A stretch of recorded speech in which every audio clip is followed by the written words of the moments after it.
Ja, een hele goede avond. De stemlokalen zijn gesloten en dat betekent dat we gaan kijken naar de uitslagen in Zeeuws-Vlaanderen. Welkom bij de uitslagenavond hier bij Omroep ZVL. Hier in het stadhuis van Terneuzen praten we de hele avond bij over alle politiek van vandaag, maar ook alles wat nog deze avond gaat komen. En zodra de eerste uitslagen binnen zijn, aan de slag. Hier aan tafel hebben we verschillende gasten, maar we zijn er ook in alle drie de Zeeuws-Vlaamse gemeentes. Zo hebben we in de gemeente Sluis, staat voor ons, als het goed is, verslaggever Hendrine van Walbeek. Ja, daar hebben we verslaggever Hendrine van Walbeek. En in Hulst staat onze verslaggever Annemarie Koppelaar klaar om ons de hele avond te voorzien van verslag. En hier in Terneuzen hebben we verslaggever Tineke Kerst. Ja, we kunnen er bijna zien, maar nog net niet helemaal. Als het goed is, komt zij zo meteen nog in beeld om ook ons meer duidelijk te geven over meer te vertellen over de sfeer op dit moment in het stadhuis. Wij kunnen het een klein beetje meekrijgen, maar nog niet alles. Nee ja, nog geen bericht. Nog geen bericht van Tineke, dan gaan wij gewoon hier beginnen. Dan hebben we als eerste onze gast hier ter plekke, Michelle Witte, van harte welkom. Dankjewel. Fijn dat je bij ons aan wil schuiven. Jij bent zelfstandig overheidsadviseur. Ja, ik ben inderdaad zelfstandig en ik adviseer op verschillende vlakken. Niet alleen overheden, maar ik werk ook bijvoorbeeld bij een woningcoöperatie of bij een samenwerkingsverband van overheden. Maar meestal is het wel overheidsteentje. Ja, je hebt onder andere bij de gemeente Terneuzen gewerkt. Wat was jouw rol daar precies? Dan was ik wijkcoördinator. Wijkcoördinator. Ja. Wat voor wijken moeten we dan denken? Ik zat eigenlijk in het gebied van Biervliet tot Zosvagent. Dus alle dorpen en stadjes, moet ik ook zeggen, aan het westen van het kanaal. Ja, precies. De ene kant van het kanaal was voor jouw afdeling. Ja. En ook nog bij de gemeente Sluis? Ja, daarvoor heb ik ook bij de gemeente Sluis gewerkt in dezelfde rol. Ja. Ja. En wat voor wijken moesten we dan aan denken? Alles. Alles. Alle 15. Allround actief. Ja. Ja. Maar uiteindelijk ben je gewoon politiek breed gewoon heel erg geïnteresseerd ook, hè? Ja, klopt. Ja. En ik denk dat dat wel komt vanuit mijn werk, oorspronkelijke werk, dat ik daar bovenmatig in geïnteresseerd ben. Dat Ja. klopt. Ja. Nou, ik kondigde er net al aan dat ook onze verslaggever Tineke Kerst hier aanwezig is in het stadhuis. Ja, we kunnen het er dus net niet zien, maar daarom schakelen we even naar haar door. Ja, Tineke, hoe is de sfeer nu in het stadhuis? Ja, hier in Terneuzen begint het al aardig vol te druppelen. Zoals u achter mij ziet, er zijn al wat mensen binnengekomen. Ik heb gehoord dat niet alle partijen de hele avond aanwezig zullen zijn. Want er is maar plaats voor 90 mensen. Ik heb gehoord dat topgemeentebelangen en PVV in een café in de buurt zitten. En af en toe even heen en weer pendelen. Dus we gaan het verder wel zien hoe het gaat hier vanavond. Ja, dankjewel Tineke. Zometeen nog veel meer vanaf de locaties. Onze verslaggevers dus in Sluis, Hulst en Terneuzen gaan ons de hele avond bijpraten over de stemming daar.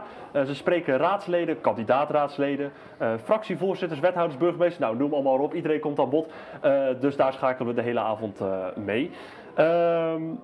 En dat doen we onder andere ook, het eigenlijk belangrijkste van vanavond zijn de uitslagen. En daarom schakelen we ook de hele avond met onze collega Mathieu Warrens. Die staat hier ook in het stadhuis met de uitslagen. En Mathieu, misschien is het goed dat je ons even uitlegt, hoe gaat dat er precies aan toe, die uitslagen? Ja, welkom in de fantastische uitslagenruimte hier in het gemeentehuis van Terneuzen. Waar we ons klaar gaan maken voor natuurlijk de telling van alle stemmen die we vanavond binnen gaan krijgen hier vanuit heel Zeeuws-Vlaanderen. En natuurlijk dat mooie gemeentehuis hier in Terneuzen. Omroep Zeeuws-Vlaanderen gaat ervoor zorgen dat al die uitslagen straks bij elkaar komen. En straks op het scherm ook bij jullie thuis gedeeld kunnen worden. De uitslagen zullen gedeeld worden natuurlijk per partij, per gemeente. Dus blijf er vooral bij. Straks in de loop van de avond vanaf 11 uur gaan we natuurlijk de meeste uitslagen binnenkrijgen.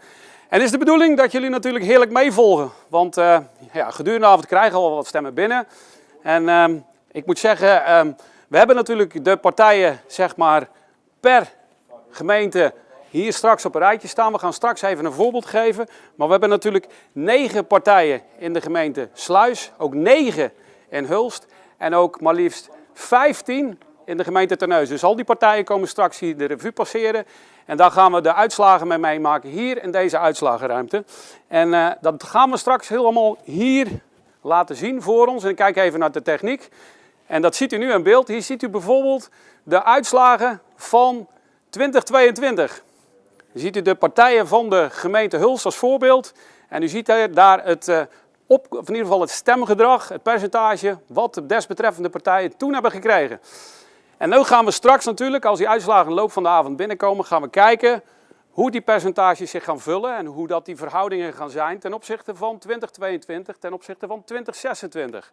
Dus dat gaan we straks zien in die staafdiagrammen, zeg maar van links naar rechts. Dus dat wordt heel leuk, heel dynamisch en dat gaan we hier allemaal minutieus begeleiden vanuit het gemeentehuis hier in Terneuzen. We hebben dus straks 20 stembureaus die we gaan binnenkrijgen vanuit de gemeente Hulst. We hebben 20 stembureaus vanuit de gemeente Terneuzen en we hebben 18 stembureaus vanuit de gemeente Sluis. En die gaan allemaal hier binnenkomen, die gaan we allemaal samenvatten voor u. En we gaan er een hele mooie avond van maken. En het opkomstpercentage in de gemeente Sluis en de gemeente Hulst was net iets onder de 50%, hebben we net al begrepen. Terneuzen ligt iets lager, maar dan krijgen we zo meteen de laatste informatie nog van binnen. En ja, we zijn zeer benieuwd. Ik denk dat we een korte uitleg hebben gegeven. We gaan kijken naar een mooie reportage van het begin van deze week. Want we zijn natuurlijk begonnen met een stembureau in te richten. We gaan even over naar een stembureau in de gemeente Sluis, waar we eergisteren gingen kijken en hoe dat stembureau is ingericht. Over naar dat filmpje. Voordat er woensdag gestemd kan worden, worden een dag voor de verkiezingen alle stemlokalen opgebouwd. Vaak wordt dat gedaan door de buitendienst van de gemeente. En zo ook in de gemeente Sluis, waar Martijn samen met zijn collega's dinsdagochtend volop in de weer was om alles op tijd af te krijgen. Het staat allemaal klaar. Daar zo. Dan is het sluis, 2 bussen, 3 hokjes en 2 wegwijzers. Martijn, is dit nou leuk werk? Tuurlijk, dit is het leuk werk. Komt niet al te vaak voor, dus het is gewoon een keer wat anders. Voor afwisseling van de werkzaamheden is heel leuk. Zit alles erin? Even controleren. Volgens mij nog niet. Een loopplaat voor in Sinterkruis. Wat hoort die hierbij? Heeft 1 loopplank voor minder invalide. We hebben er hier 3, dus dan is deze voor ons. Ja, daar ben ik het mee eens.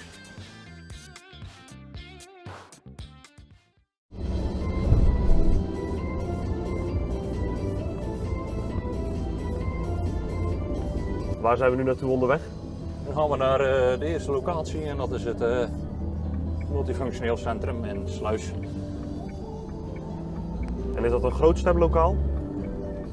Dat is de grootste die wij vandaag moeten doen. Het zijn 3 stemhokjes als het goed is die we moeten zetten. Kijk, locatie 1. Goedemorgen. Waar mogen ze komen, Kevin? Voor mij hier tussen die, tussen die 2 deuren in zijn.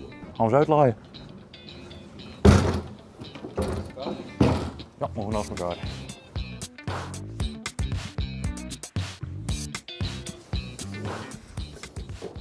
Dat is de onderkant. Ja.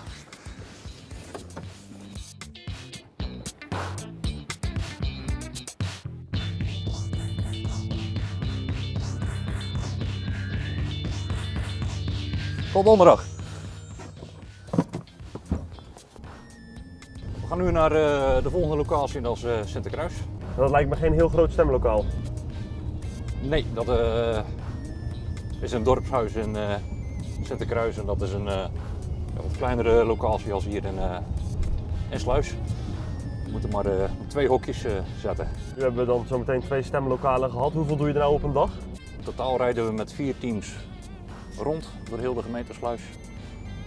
En iedereen moet ongeveer 4 locaties voorzien van stemhokjes. Heb je nou een strakke planning op zo'n dag? Het valt mee de strakke planning. We lopen op schema, keurig op schema. We hebben er nu nog eentje hierna te doen in Ede en dan vanmiddag om 1 uur nog 1. Dus rond een uur of 2 hebben we alles neergezet, denk ik. En dan weer terug naar de orde van de dag. Dan weer terug naar de orde van de dag, de normale werkzaamheden weer terug uitvoeren. Nou gaan ze toch geen route in het eten gooien, hè? Ik denk het wel. Ik zag een auto staan, dus ik dacht dat is goed. Ah, kijk, daar hebben we niemand, denk ik.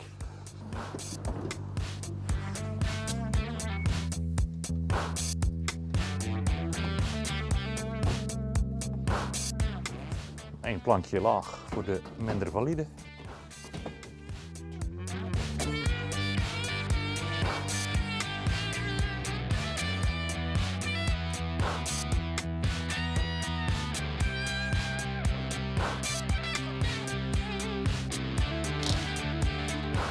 Dan gaan we teruglaaien en sluis voor de volgende locatie. Ja.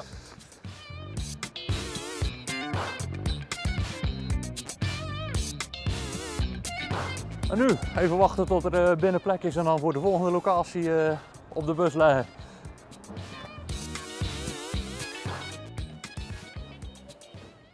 Nou, dan gaan we eerst. Ja, nou ja, dat was dus het item met het opbouwen van de stemlokalen. Voordat we daar zo meteen even over door gaan praten.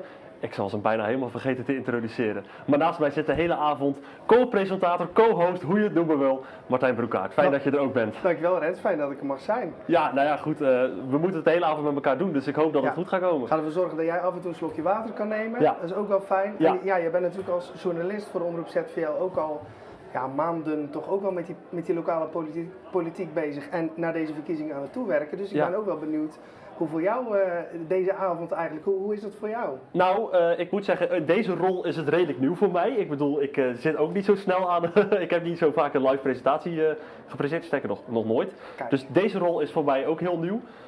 Maar ik ben vooral heel erg benieuwd ook naar wat de partijen gaan doen, wat de uitslagen gaan doen. Hoe straks die nieuwe coalities zich gaan vormen, hè? Hoe gaat er echt veel veranderen? Goed, daar gaan we het nog uitgebreid over hebben vanavond. Onder andere met onze gast Michelle Witte. Nogmaals, dankjewel dat je er bent. We hebben net al even kort gehad over wat jij doet. Maar je hebt dus ook gewerkt als ambtenaar in het gemeentehuis. Ja. Hoe is zo'n verkiezingsdag op het gemeentehuis? Is dat de hele dag heen en weer rennen? Dat ligt eraan waar je zit. En toevallig heb ik 2 keer bij de gemeente Sluis en bij de gemeente Terneuzen in dezelfde ruimte gezeten als de afdeling burgerzaken. En zij zijn dit al echt maanden van tevoren aan het voorbereiden. En die dag zelf, dan zie je ze eigenlijk niet, want dan zijn ze overal. Maar die voorbereiding zelf, dan zijn ze wel heel druk. Tot 's avonds laat soms. Ja, maar die dag zelf, dan zie je ze eigenlijk niet. Zijn er de volgende ochtend dan ook veel zieken? Nee, ze nemen. Ja, nee, sommigen zijn er gewoon 's morgens weer om 8:30 of om 8:00. Zeker, maar er zijn er ook wel die het wat rustiger aan doen, inderdaad.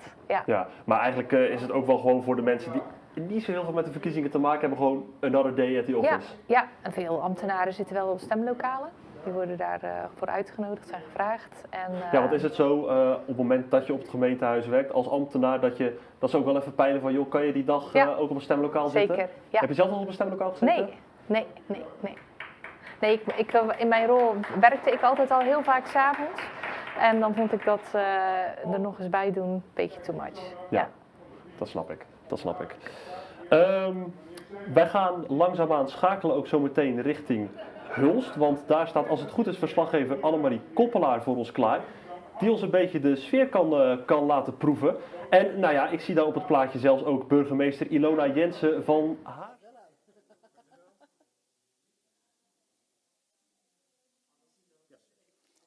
We staan hier in het stadhuis in Hulst en naast mij staat de burgemeester.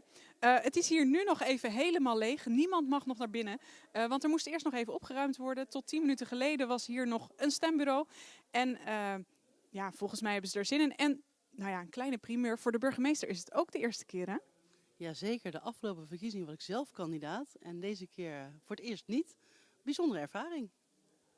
Dus ja, dat belooft een hele mooie avond te worden. Ja, dankjewel Annemarie. Dat gaat zeker een hele interessante avond worden. En die gaan we dus de hele avond hier bespreken. Michelle,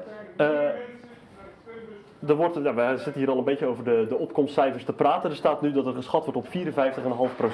Dat is best hoog voor de gemeenteraadsverkiezingen. Ja, zeker. Gemiddeld is het volgens mij landelijk 50% in 2022. Ik weet niet wat het nu is. 51%. Net geen 51%. Dus ja, dat is mooi. Ja, dan zie je ook meestal wel in kleinere gemeentes dat de betrokkenheid op de gemeentepolitiek wat groter is. In de echt kleinere gemeentes wel. Maar ergens is het natuurlijk eigenlijk wel erg dat we daar tevreden mee zijn. Hè? Met een opkomst van 53, maar iets meer dan de helft van de inwoners van de gemeente die de moeite nemen om te gaan stemmen. Waar ligt dat aan volgens jou? Hoe komt dat? Vorig jaar zijn we natuurlijk nog voor de Tweede Kamer naar de stembus gegaan. Ja, ik heb wel de indruk dat dat meer leeft. Al van jongs af aan. De Tweede Kamer, want die mensen zie je ook veel in de media. Dus dat triggert dan sowieso al. Dan raak je al wat meer betrokken. Net zoals een Geert Wilders en een Rob Jetten. Ja, je ziet ze continu. Dus, Ja. En dat is ik denk dat dat minder is met gemeenteraadsleden of wethouders. Die zie je misschien wat minder. Waardoor mensen ook niet goed weten wie zijn die mensen nu. Waar staan ze voor? En ja, wat brengt mijn stem dan? Ja. Misschien zijn er ook niet zoveel onderwerpen in een bepaald dorp of stadje. Terwijl het bij de gemeente natuurlijk wel echt gaat om dat beleid wat ze dan in Den Haag eigenlijk uitzetten. Hoe gaan we dat nou hier lokaal Ja. uitvoeren? Ja.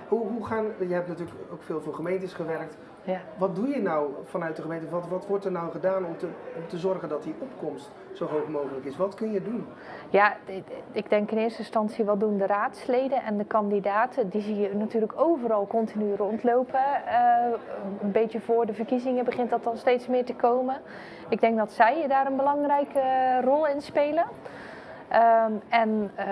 Daarnaast adverteert de gemeente ook met de verkiezingen. Je krijgt een stembiljet thuis. Ik denk als je jonger bent dat de jongeren ook wel extra informatie hebben gekregen. Wordt preventief ook de interesse gewekt in gemeentelijke politiek op scholen bijvoorbeeld, op de middelbare school.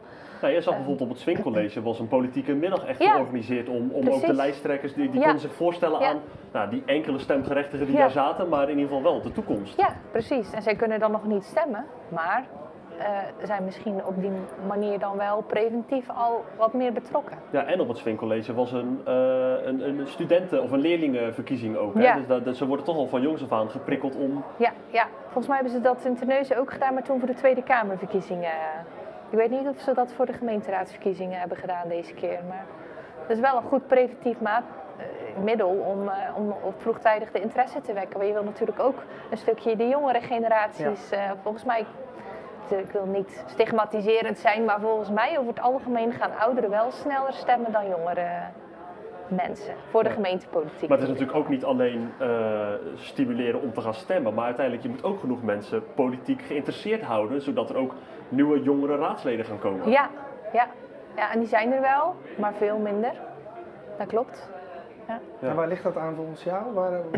Want je zegt aan twee kanten inderdaad, hè, dat preventieve, van jongs af aan in contact brengen met politiek. Je ziet hier bij lokale politiek volgens mij ook wel vaak dat het soms in generaties, in families of zo, dat het voor een bepaalde partij of dat doorloopt. Ja, ik denk dat een stukje milieu waar je in opgroeit. Bijvoorbeeld thuis bij ons gaat het wel vaker over de politiek. Dus mijn kinderen die luisteren naar misschien dat ze dan sneller geïnteresseerd zijn. Maar je ziet wel jonge raadsleden. Volgens mij is er in Hulst iemand van 17 jaar. Meerdere. Er zijn er twee. Even zeg ik heb ook Ja. Sebastiaan Huygens, die staat op de lijst van de VVD, die is 17. En Jasmijn Metzers voor GroenLinks PvdA. Dat zijn allebei 17-jarigen op een kieslijst. Ja. En dat is wel interessant. Maar hoe komt dat dan dat zij raadslid zijn geworden op zo'n jonge leeftijd? Ja, in ieder geval op de lijst staan. Hè. Ze zijn nog geen raadslid geworden. Op de kieslijst staan. Sorry. Ja, want volgens mij officieel mag je ook niet onder de 18 in de raad. Volgens mij moet je 18 plus zijn om daadwerkelijk de raad in te mogen. Ja. Maar ja, gewoon veel interesse hebben denk ik ook. Ja, dat zal een stukje opvoeding zijn, milieu, maar ook karakter, denk ik. Ja. Dat het daarmee samengaat. Ja, ik wil eerst even nog een mededeling doen. We zitten in het stadhuis dus. Het is wat drukker, het stroomt langzaam vol. Het kan dus zijn dat je af en toe wat geroezemoes op de achtergrond hoort. Weet dat het hier steeds voller loopt met allemaal mensen die in spanning afwachten wat de uitslagen worden. Dus mocht u denken, wat hoor ik nou allemaal op de achtergrond? Nou, dat is dus alle raadsleden die binnenkomen lopen. En dat is straks misschien ook Tineke die je er doorheen hoort roepen. Maar goed, dat zien we dan wel. We gaan weer even terug naar Sluis, want daar staat Hendrine van Walbeek klaar. En het leuke is, die heeft een reportage gemaakt. En Hendrine, wat was dat precies?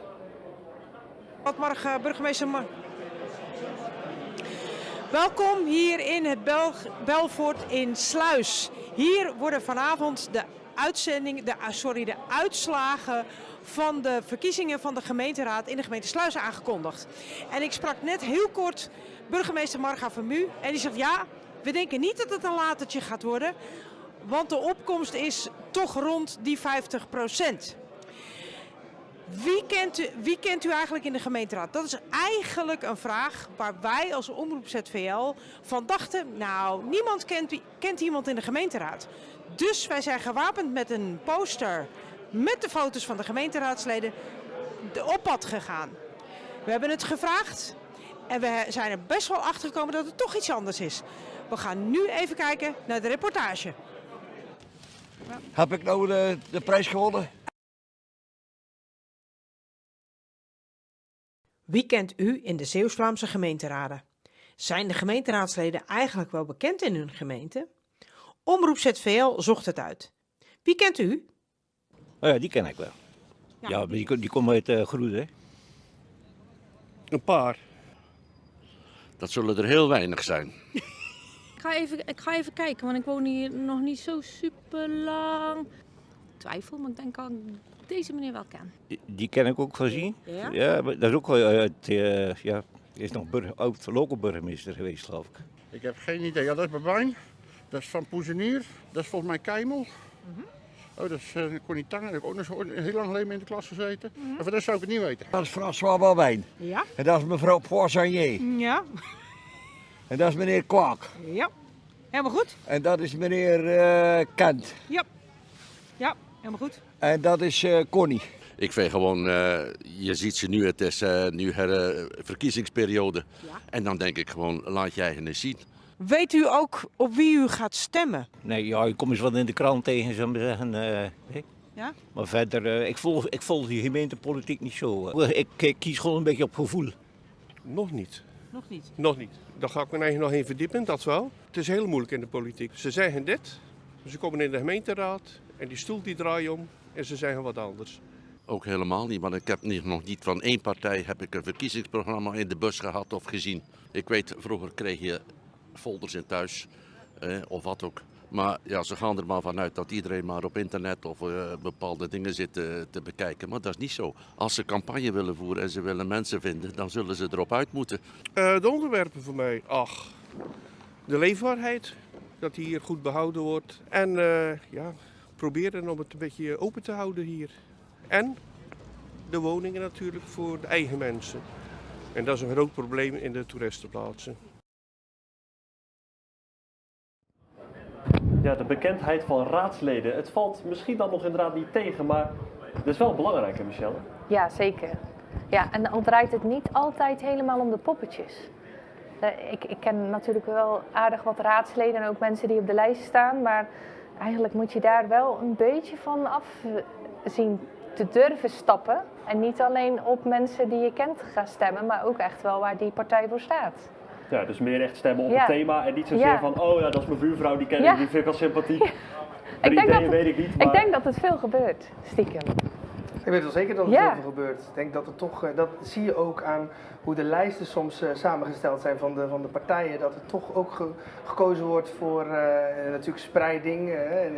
Mensen uit alle kernen, maar ook in het verenigingsleven actief, ook op scholen of wat dan ook. Dus er wordt zeker ook wel gekeken naar de poppetjes. Ik denk dat er echt wat dat betreft twee soorten stemmers zijn.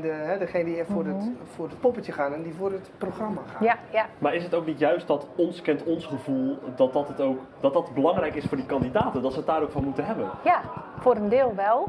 En dan heb je natuurlijk mensen die gewoon zeggen, ja, ik moet stemmen en dat ga ik doen. En verder weet ik niet per se wie die mensen zijn, maar ik ga wel stemmen. Dus ik ga die stemwijzer invullen en ik kijk wat eruit komt en dan stem ik op de persoon die ik wil, de eerste van de lijst. Of ik ga voor een vrouw, dat zie je tegenwoordig ook veel. Hè? Dat ze dan zeggen, ik ga voor de vrouw, de eerste vrouw op de lijst. Ja. Hoe heb jij je keuze gemaakt om te stemmen vandaag? Mag ik dat vragen? Ja, ik ga niet zeggen op wie ik heb gestemd. Nee, maar Kom misschien later nog eens terug. Nee, ik heb de stemwijzer ingevuld gisteren, nog maar. En ik was er wel verrast door. Maar ik dacht, oké, ik pak gewoon degene met het hoogste percentage. En ik heb gestemd vervolgens op iemand die in mijn dorp woont. Want jij woont zelf in? Kent ons. Ik woon in Filipijnen. Ja, kijk, ja. En dan denk ik, ergens vind ik het wel belangrijk dan dat mensen die uit mijn dorp komen ook misschien een plekje krijgen in de gemeenteraad. Want ja, dat heeft dan misschien ook wel weer positieve invloed op besluiten die later worden genomen. Ja, is dan stiekem toch dat ons kent ons gevoel wat dan toch een beetje dat komt dan toch terug, ja. Maar als er niemand in Filipijnen had gewoond op die lijst... Had je toch op die lijst gestemd? Ja. Dus je hebt het in 2 stappen gedaan. Toch eerst even inhoudelijk, maar dan toch dat poppetje. Ja. Mag ik dat aan jou ook vragen, Rens? Wat zei je? Hoe is jouw stem tot stand gekomen? Je hebt ook gestemd vandaag? Ik heb ook gestemd, ja, dat klopt. Hoe die tot stand gekomen is? Nou, ik heb ook een tijdje geleden de stemwijzer ingevuld. Alleen, ik heb me daar niet aan gehouden. Kijk, en wat was de reden dat jij daarvan afgeweken bent? Nou, ik vond dat de partij die daarop uitkwam eigenlijk niet bij mij past. Er kwam een landelijke partij uit en dat is een partij waar ik normaal gesproken ook niet op zou stemmen. Dus ik koos ervoor om daar nu ook niet op te stemmen. En toen heb ik gekeken naar partijen waar ik wel mogelijk op zou kunnen stemmen. Daar heb ik de verkiezingsprogramma's van gelezen. En ik heb uiteindelijk gewoon de afweging gemaakt. Welke vind ik het meest bij mij passen? Welke voelt voor mij het beste? En daar heb ik mijn stem op gebaseerd. Echte journalisten, echt helemaal een zorgvuldig beslissen. Dat klinkt nu als een heel zorgvuldig proces hoor, maar dat is een proces geweest van een half uurtje. Oké. Het leek alsof het dagenlang Nee, dat heeft is overdreven, geduurd. maar het heeft zeker geen dagenlang geduurd. Nee, zeker En jij dan, Martijn? Ik heb ook die stemwijzer ingevuld. Ik weet eigenlijk niet, was dat 4 jaar geleden ook dat je zo'n lokale stemwijzer kon invullen? Zeker, wel. ja, Ik kan me niet herinneren dat ik me daar 4 jaar geleden op gebaseerd heb, maar ik heb nu de stemwijzer gedaan. Ik ben zelf ook wel lid van een politieke partij. Ik ben er niet in actief, maar ik ben wel lid. En die kwam ook uit die stemwijzer. En ik heb dan lokaal op een jong iemand op de lijst gestemd, omdat ik dat toch ook wel, ik woon zelf in Hulst. En ik vind wel belangrijk dat het niet alleen maar, zonder daar negatief over te praten, de grijze mannen zijn die in de gemeenteraad vertegenwoordigd zijn, maar dat daar ook andere stemmen in komen. En je ziet vaak wel dat die partijen wel kiezen voor jongeren op de lijst, maar vaak niet op een verkiesbare plaats eigenlijk terechtkomen. En wat je dan vaak wel ziet is dat die dus in een campagne wel een rol spelen. Maar dat die vervolgens de 4 jaar dat ze in de gemeenteraad zitten, dat ze actief zijn, dat ze geen commissies draaien, dat ze eigenlijk dan weer een beetje naar de achtergrond verdwijnen. En dat vind ik zonde. Want ik denk als die de moeite nemen om op die lijst, geef ze dan ook een rol in die 4 jaar en laat ze ook zien en meemaken hoe dat allemaal redt en zeilt in die gemeenteraad. Ja. Ik denk dat we hier zo meteen nog even uitgebreid op verder moeten praten. Want we gaan eerst even naar onze verslaggever Tineke Kersten. Ja, Tineke, ik ga niet roepen, dat heeft geen nut. Maar Tineke die staat hier. En die heeft ook een heel mooi filmpje gemaakt. En die gaat ze nu zelf even aankondigen. Zeeuws-Vlaanderen heeft meer dan 100.000 inwoners. Maar hoeveel mogen er nou eigenlijk stemmen en hoe is dat dan verdeeld in leeftijden? Ik heb het helemaal voor u uitgezocht, maar ook hoe is het in België met de stemplicht gesteld en opkomstcijfers en eigenlijk alles. Ik ben voor u in de cijfertjes gedoken en dat ga ik u nu laten zien.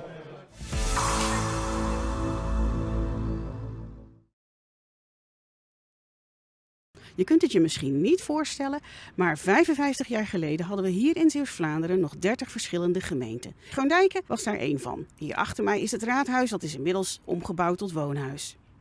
In 1970 werden de gemeenten samengevoegd tot 8 gemeentes. In de West-Zeeuws-Vlaanderen waren dat Sluis, Aardenburg en Oostburg. In het midden Terneuzen, Axel en Sas van Gent. En in het oosten Hulst en Hontenisse.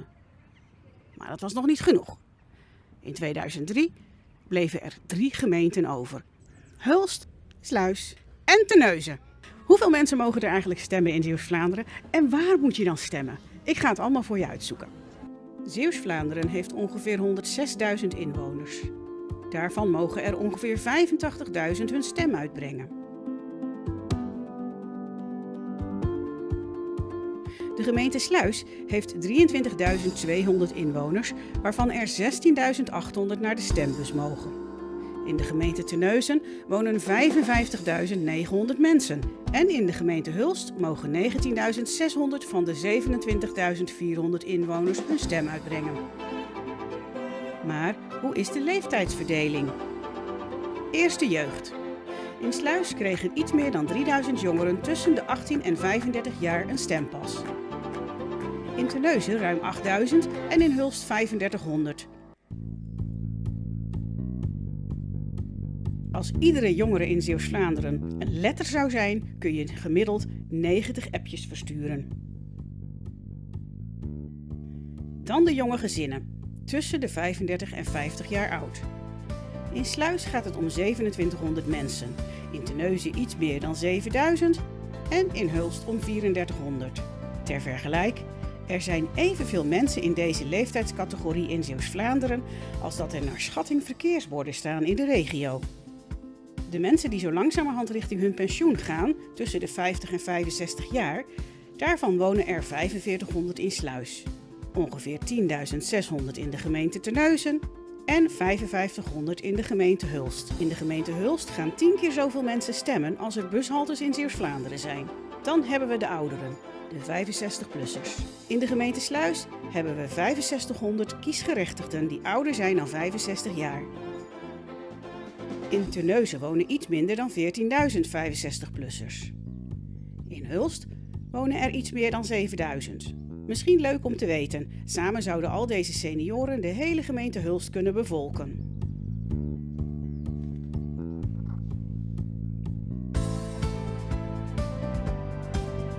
Oké, nu we weten hoeveel Zeeuws-Vlamingen mogen stemmen, is het ook misschien wel interessant om te weten hoeveel stembureaus er dan nodig zijn.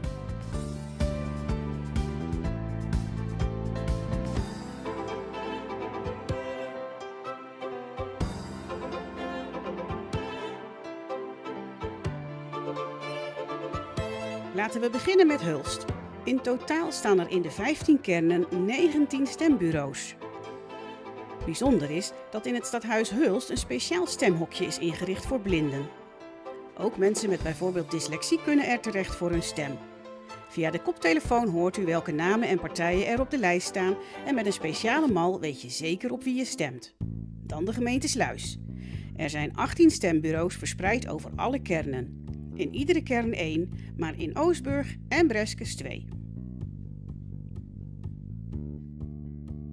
Tot slot de gemeente Terneuzen. Daar zijn in totaal 27 stembureaus te vinden. Opvallend is dat in de grootste wijk, Othene, 2 stembureaus op dezelfde plek zitten.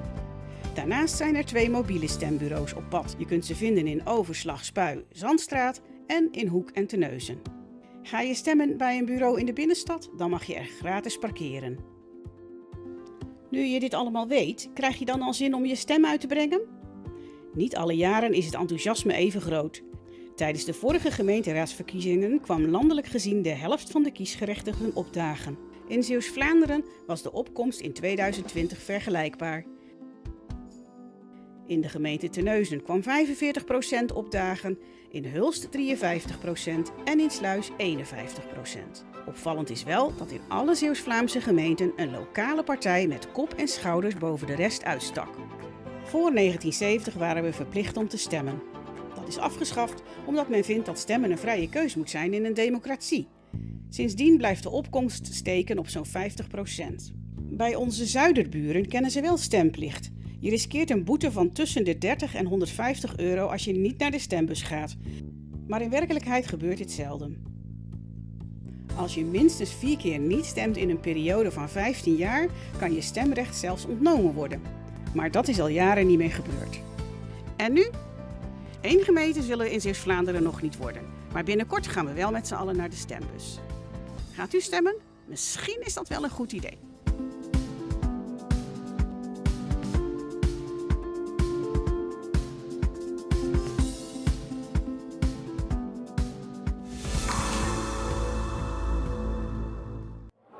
Ja, dat is natuurlijk dan wel interessant dat in België is stemmen dus echt verplicht. Dat is gewoon een plicht en je kan een boete krijgen als je niet komt opdagen.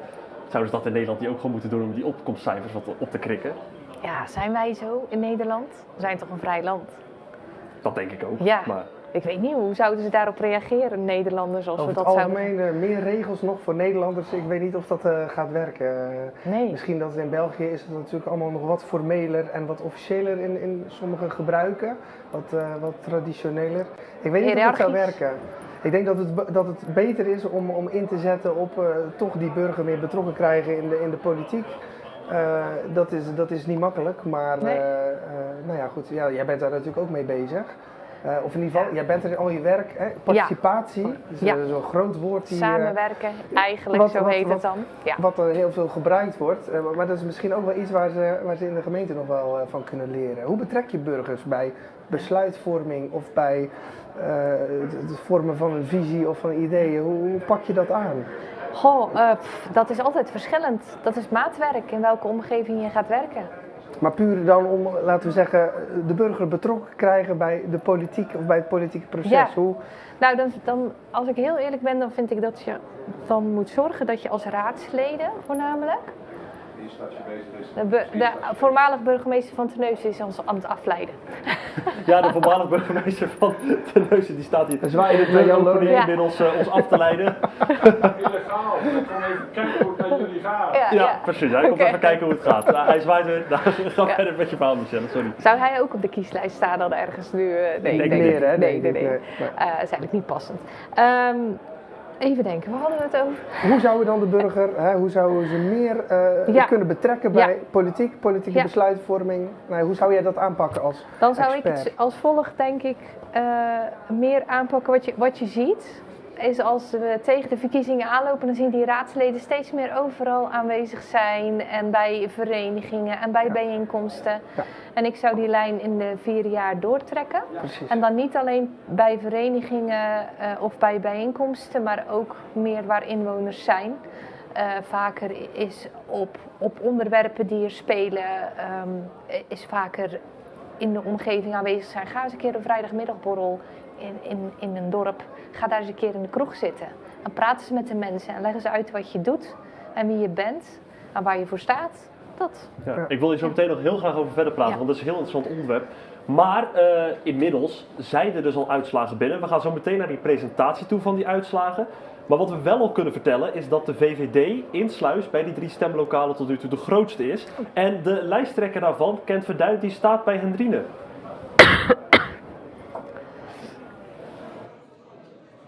Wij staan hier in Sluis, sta ik hier bij Kent Verduin, lijsttrekker van de VVD. Kent, we hebben... Ja, goedenavond, sorry. Hoi, goedenavond. We hebben net een paar best wel snel wat uitslagen gehad van wat kleinere plaatsen. VVD komt daar toch wel uit naar voren als de grotere partij, zeg maar. Wat verwacht je van de rest eigenlijk van vanavond? Als het tendens zo mag doorzetten, dan gaat het de goede kant op natuurlijk, voor nu. Maar ja, er zijn nog wat grote plaatsen waar de stemmen naar buiten moeten komen. Dus het kan nog alle kanten op gaan. Wat voor grote plaatsen zijn voor de VVD belangrijk? Of voor jou dan belangrijk? We hebben natuurlijk de kern Sluis. Breskes is belangrijk, Oostburg is heel belangrijk. Ik denk Aardenburg, IJsendijk, ja, dat zijn de grote kernen in onze gemeente. Dus die bepalen eigenlijk welke kant het op gaat met de zetels. Ja. Ja. Het zijn de grotere plaatsen, dus het tellen duurt ook iets langer. Dus dat is inderdaad wel lastig natuurlijk.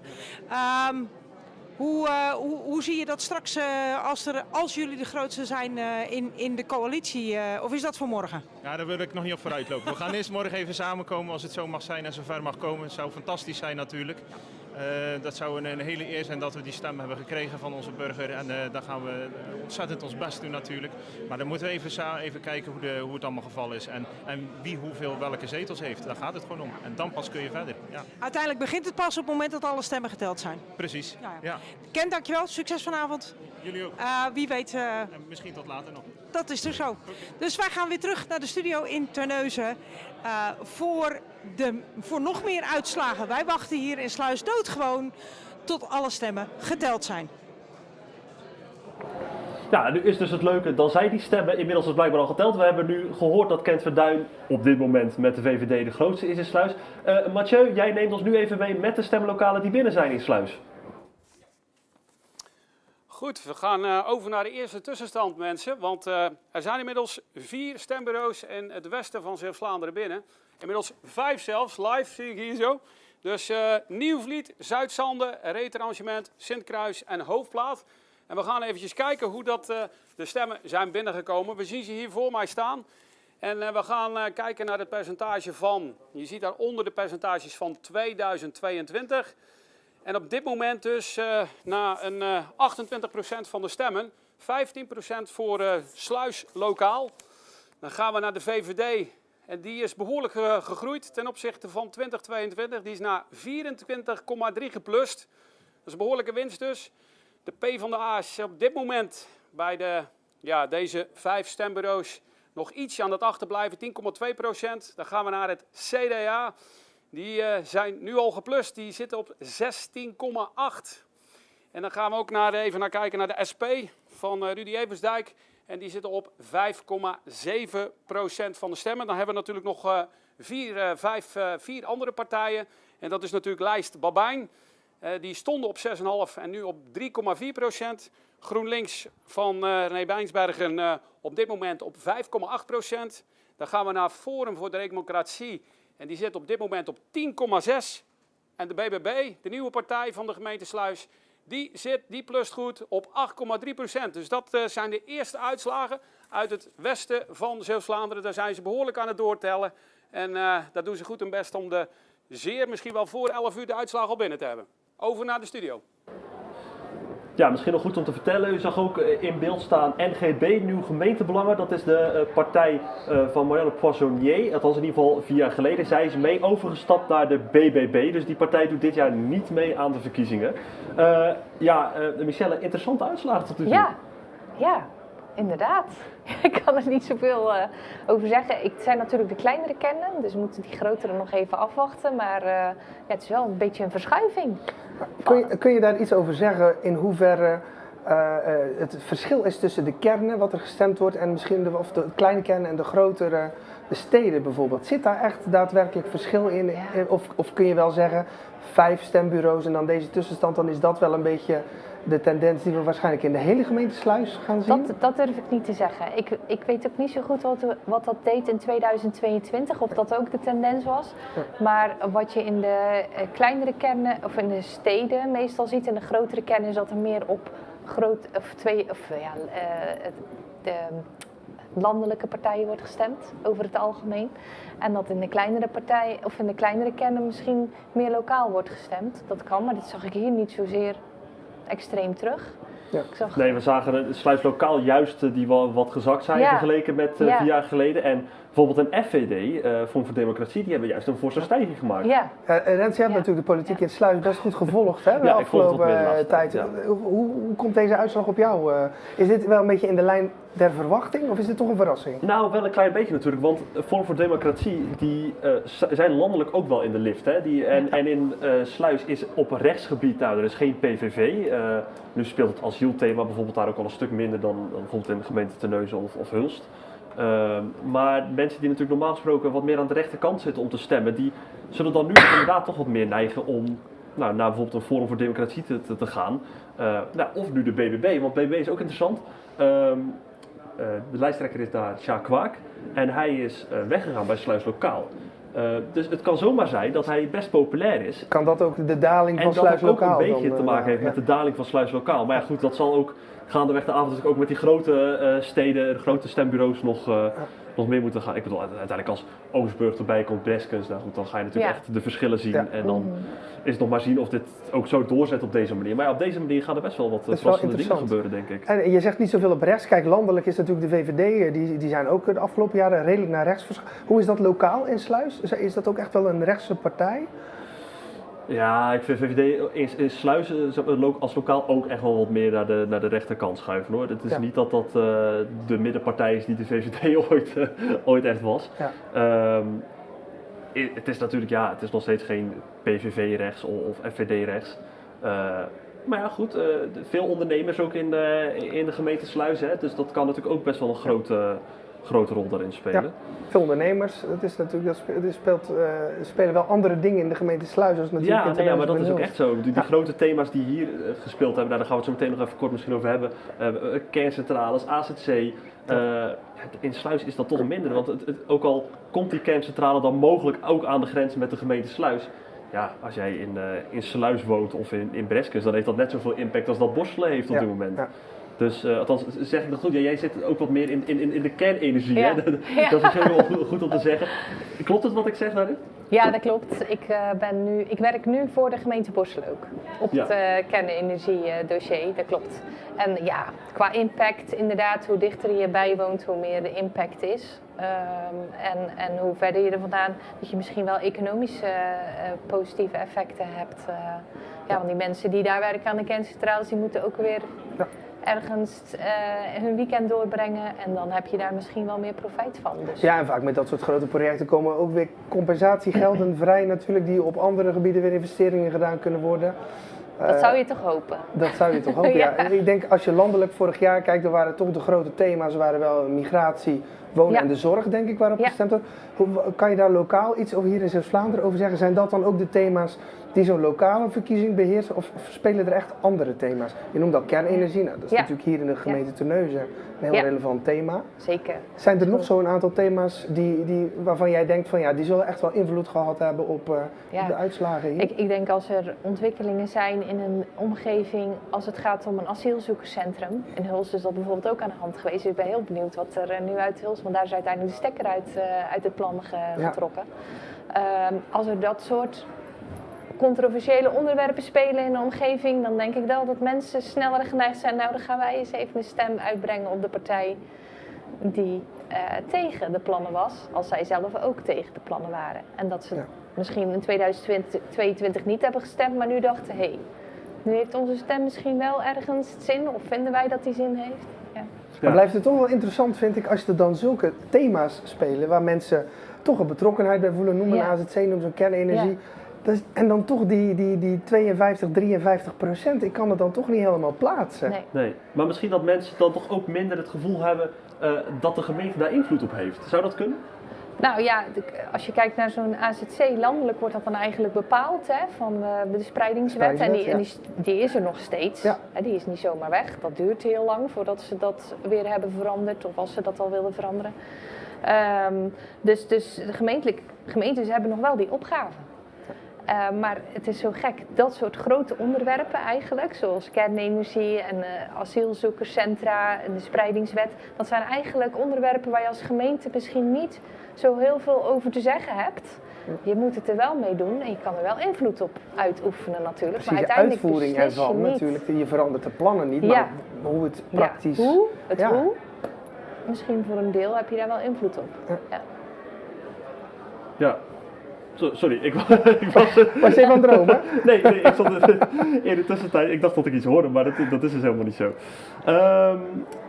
Je had het net ook al, de gemeente kan er wat meer invloed uitoefenen op bepaalde thema's. Wordt dat veel gedaan?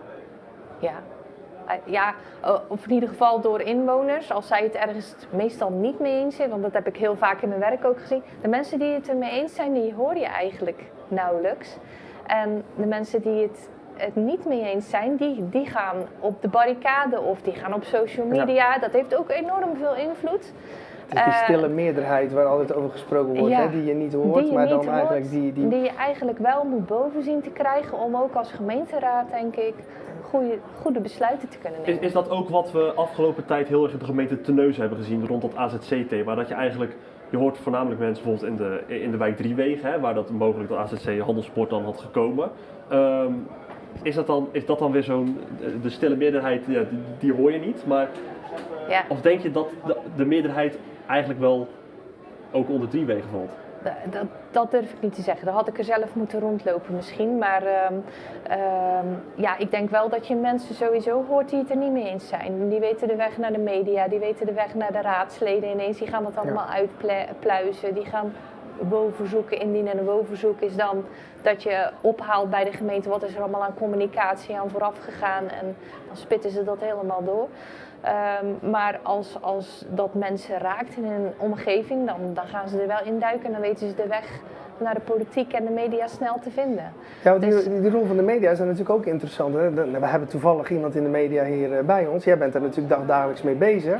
Ja. Want die stille meerderheid een stem geven, dat ligt natuurlijk ook een rol bij de media. Hoe gaan jullie daar bij Omroep ZVL mee om ervoor te zorgen dat het wel evenredig, het geluid zeg maar over bepaalde controversiële onderwerpen, hoe zorg je ervoor dat dat geluid wel representatief zeg maar in de media verschijnt? Zijn jullie daarmee bezig? Het is belangrijk om de kanten van alle partijen te laten horen. Hè? Dus dat we niet bijvoorbeeld rondom het AZC-thema, dat we niet alleen de voorstanders laten spreken, maar dat we, of alleen de tegenstanders, maar dat we juist allebei de kanten laten horen. En uiteindelijk, gewoon netjes bij de feiten blijven. Dat is ook gewoon wat het is, toch? En bijvoorbeeld als je kijkt, even dat AZC-thema, dat heeft nou gewoon de afgelopen tijd een hele grote rol gespeeld. Je spreekt gewoon met veel mensen uit de wijk Driewegen, je hoort hun verhaal aan. We spreken ook met de wethouder die er dan weer over gaat, maar die juist, bijvoorbeeld Frank van Hullen, die is juist heel erg voor dat AZC op die locatie. Die wilde dat er doorheen krijgen. Maar die krijg je dan weer teleurgesteld voor de camera, want die denkt van niet gelukt. En dat is dan zacht uitgedrukt even natuurlijk. Dus ja, het belangrijkste is dat je alle kanten belicht en iedereen zijn zegje kan laten doen. En dat is ook natuurlijk met in aanloop naar de verkiezingen. Wie nodig je uit voor je programma's? Wie laat je aan het woord, wie niet? Ga je alleen maar voor de lijsttrekkers of wil je juist de kandidaten wat meer onderop de lijst spreken? Dat zijn allemaal afwegingen die je met eigenlijk heel de redactie maakt. Je spreekt daarover met elkaar en op die manier proberen we samen het beste oordeel te maken. Ja. Bijvoorbeeld nu wat betreft de verkiezingen hebben we gekozen om juist wat minder de lijsttrekkers aan het woord te laten. Bijvoorbeeld een rondje ZVL hadden we elke zaterdag. Nodigden we 3 kandidaten uit die op een lijst staan. En eigenlijk hebben we altijd ervoor gekozen, ik denk dat er 1 of 2 lijsttrekkers voorbij zijn gekomen. Maar dat zijn dan juist wel wat de kleinere partijen. En voor de rest proberen we juist ook een beetje die andere kandidaten die je wat minder hoort en wat minder vaak ziet uit te lichten. Zodat ook zij, dat we ook die eens kunnen leren kennen. Wat motiveert hun nou om die politiek? En ook bijvoorbeeld die jongeren, waar we het net over hadden, die 17-jarigen. Dat is natuurlijk super interessant om te weten wat motiveert je om op 17-jarige leeftijd de politiek in te gaan. En wat viel jou dan op bij hem? Waarom zij dat deden? Ze zeiden toevallig allemaal dat het ook mede komt door discussies die ze aan de keukentafel hadden. Dus het komt wel echt vanuit huis mee. Hè? Ja. Als je thuis veel over de actualiteit praat, veel hebt over wat speelt er in het nieuws, misschien wel elke avond naar het journaal kijkt, dat soort dingen. Als je dat echt volgt en je hebt het daarover actief met je ouders, met vrienden en je vindt dat heel interessant, dan is dat natuurlijk ook al een kleiner opstapje om uiteindelijk bijvoorbeeld de politiek in te gaan. Ja. Of daar iets mee te gaan doen. Ja. Het begint al heel goed, vind ik, dat je vandaag bij een aantal reportages ook zag van mensen die bewust met hun kinderen naar de stembus komen. Ook al zijn de kinderen nog te jong om te beseffen wat ze precies gaan doen, maar gewoon al om te laten zien van kijk, dit is wat we doen en zo ziet dat eruit. En dat het gewoon heel eigenlijk vanzelfsprekend is dat je gewoon gaat stemmen. Natuurlijk het hele, hoe je je daarin verdiept en op wie je stemt, dat kan je nog niet altijd met een kind delen. Maar dat vond ik wel een mooi voorbeeld om te zien van hoe mensen dan toch al bezig zijn met hun kinderen dat mee te geven van zo'n jonge leeftijd. Ja, we blijven ook even bij de jongeren, want in Hulst heeft Annemarie, als het goed is, jongere personen bij haar staan, bij de camera. Ik zit hier naast Nienke en Thijs van Sikkelirres. Zij mochten mee met hun moeder Jessica, die kandidaat-raadslid is voor de PvdA GroenLinks. Nienke, wat vind jij ervan om hier te zijn? Ja, ik vind het heel erg leuk om met mijn mama een keer mee te komen kijken naar hoe ze de stemmen gaan tellen. En wat hoop je dat er vanavond gebeurt? Ja, ik hoop natuurlijk dat mijn moederspartij, PvdA GroenLinks, vrij veel stemmen heeft. Want jij hoopt dat mama weer opnieuw in de raad komt, hè? In de gemeenteraad. Ja, natuurlijk. Dat zou wel leuk zijn. Stel nou dat dat niet gebeurt. Wat zou je dan denken? Ja, ik zou het vrij jammer vinden, maar op zich het is niet heel erg. En dan kan ze alleen nog een andere keer proberen. Hey, en mag ik vragen hoe oud jij bent? Ik ben 14 jaar oud. Hey, en Thijs, wat vind jij er eigenlijk van? Ja, ik vind het ook wel interessant. Ik vind het leuk om mijn moeder te helpen, ja. Gewoon met de stemmen in te halen. En hoe oud ben jij? Ik ben 12. Hey, en moeten jullie dan niet eigenlijk al soort naar bed? Of mag je vanavond opblijven? Ik hoef niet per se naar bed. Maar ja, sowieso mogen we wel opblijven om voor mama mee te gaan. Helemaal tot het einde, denk je? Geen idee. Kijk, ik wens jullie heel veel plezier vanavond. Ja, heel erg veel bedankt. En jij ook? Ja, dankjewel. Ja, dat heb je nodig, hè? Jongeren die al van jongs af aan ermee te maken krijgen. Ja, zij gaan misschien ook wel de politiek in straks. Je weet het niet. Ondertussen, we horen inmiddels dat er uitslagen volgens mij in de zaal door burgemeester Frank Weerwind worden gepresenteerd. Maar bij de camera staat ook lijsttrekker van de VVD Terneuzen, Valentijn Ramelow. Ja, naast mij staat Valentijn Ramelow, lijsttrekker van de VVD Terneuzen. De eerste uitslag is net binnen. Heb je het nou kunnen zien of niet? Ik heb het helaas nog niet kunnen zien.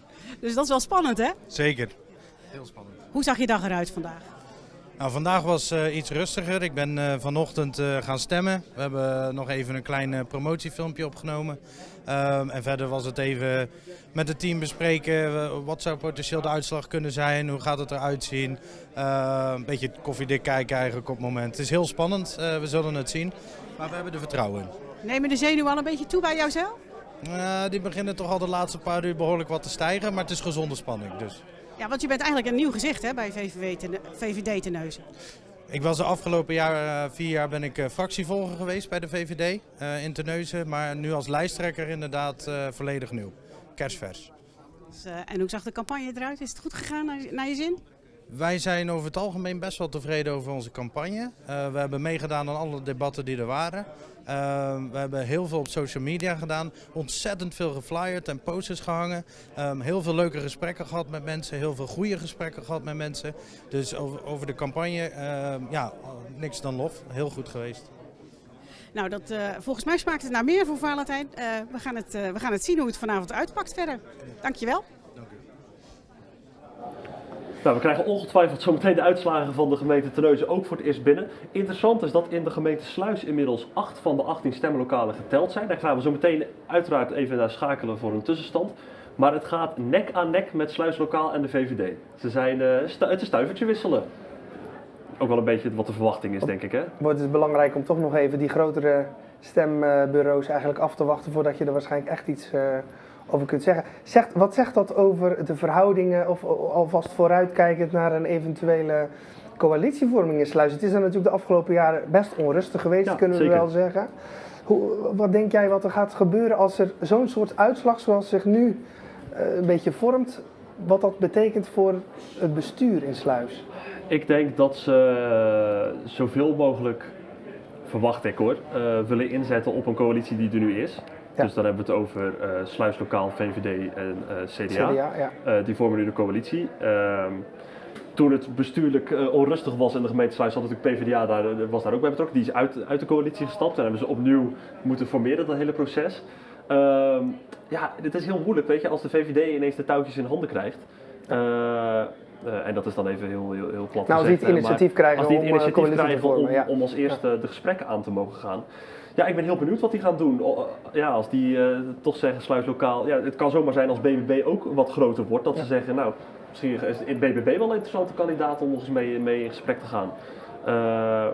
Misschien groeit FVD wel heel erg nog ineens. Dus ik ben heel benieuwd.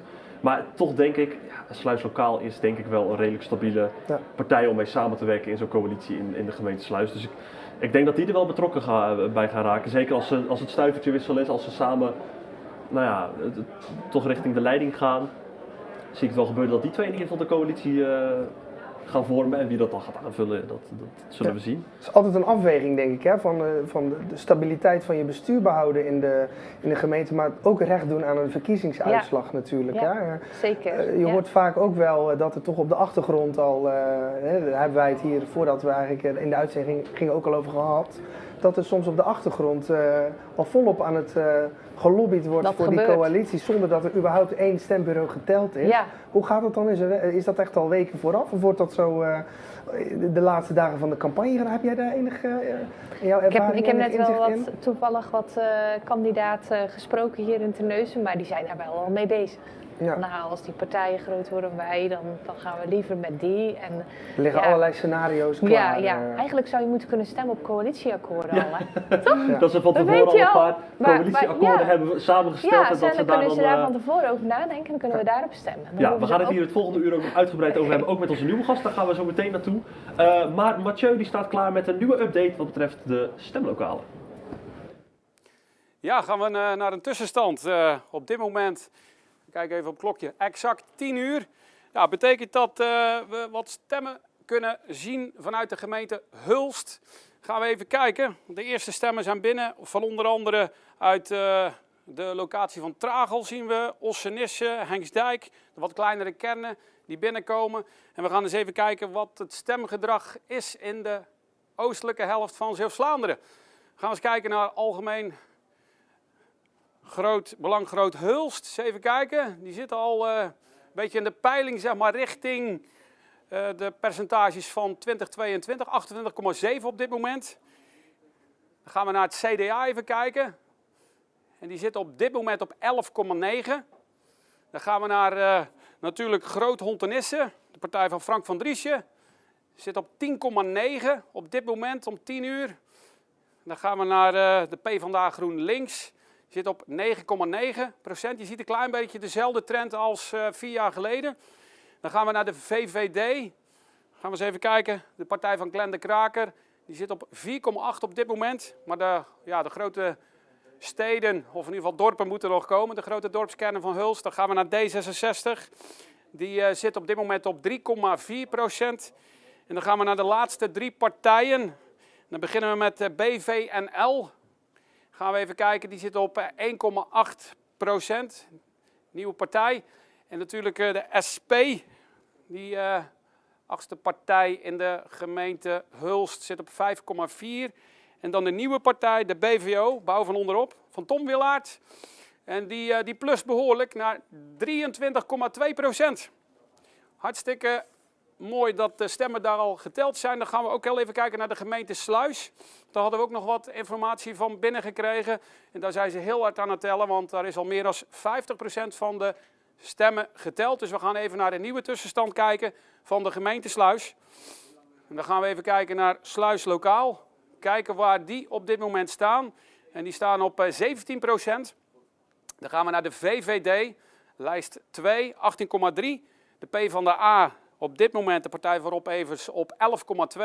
Het CDA, Patricia van der Vijver, die plust op dit moment naar 50% van de stemmen naar 14,5. Dan gaan we naar de SP, van Rudy Eversdijk, naar 4%. Loopt ietsje achter ten opzichte van 2022. En dan gaan we ook kijken naar de laatste partij, de laatste 4 partijen natuurlijk, lijst Babijn. Die zit op 3,9. GroenLinks, die zit op 7,1 en plust nu al. Dan gaan we naar Forum voor Democratie. Die plussen ook goed, 11,9% zelf. En de nieuwe partij, de BBB, op dit moment na 50% van de stemmen geteld te hebben, zit ook op een plus. En die gaan naar 11,9%, nieuwe partij. Dat was de tussenstand op dit moment. En Liedewij de Vos. Nou, en in de gemeente Sluis zien we een beetje dezelfde trend als net in de eerste update al. Maar Hulst is wel interessant daarom. De nieuwe partij van Tom Willaert, Bouw van Onderop, zo'n enorme stijging al. Ja. Dat was denk ik ook wel een beetje te verwachten. Tom Willaert heeft zich natuurlijk afgesplitst van Groot-Hontenissen Hulst. En heeft toch wel een club mensen om zich heen verzameld. Die denk ik toch wel de mensen die zich wat minder gehoord voelden door de lokale politiek. Maar misschien de politiek in het algemeen. Ja, die ontevredenheid, laat het zo zeggen, goed heeft weten te kanaliseren en aan zich heeft weten te verbinden. Mooie lijst. Ik heb toevallig, jullie hebben een gesprek gehad met de nummer 2, 20 jaar geloof ik.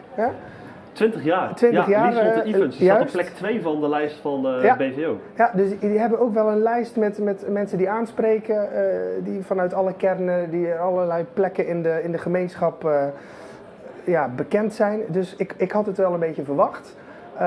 Maar ik ben benieuwd waar het uiteindelijk, waar die vandaan komen, die stemmen, laten we het zo zeggen. Of we gaan zien dat het heel duidelijk toch van Groot-Hontenissen Hulst, dat het echt stemmen van Tom zijn die bij Groot-Hontenissen Hulst weggetrokken worden.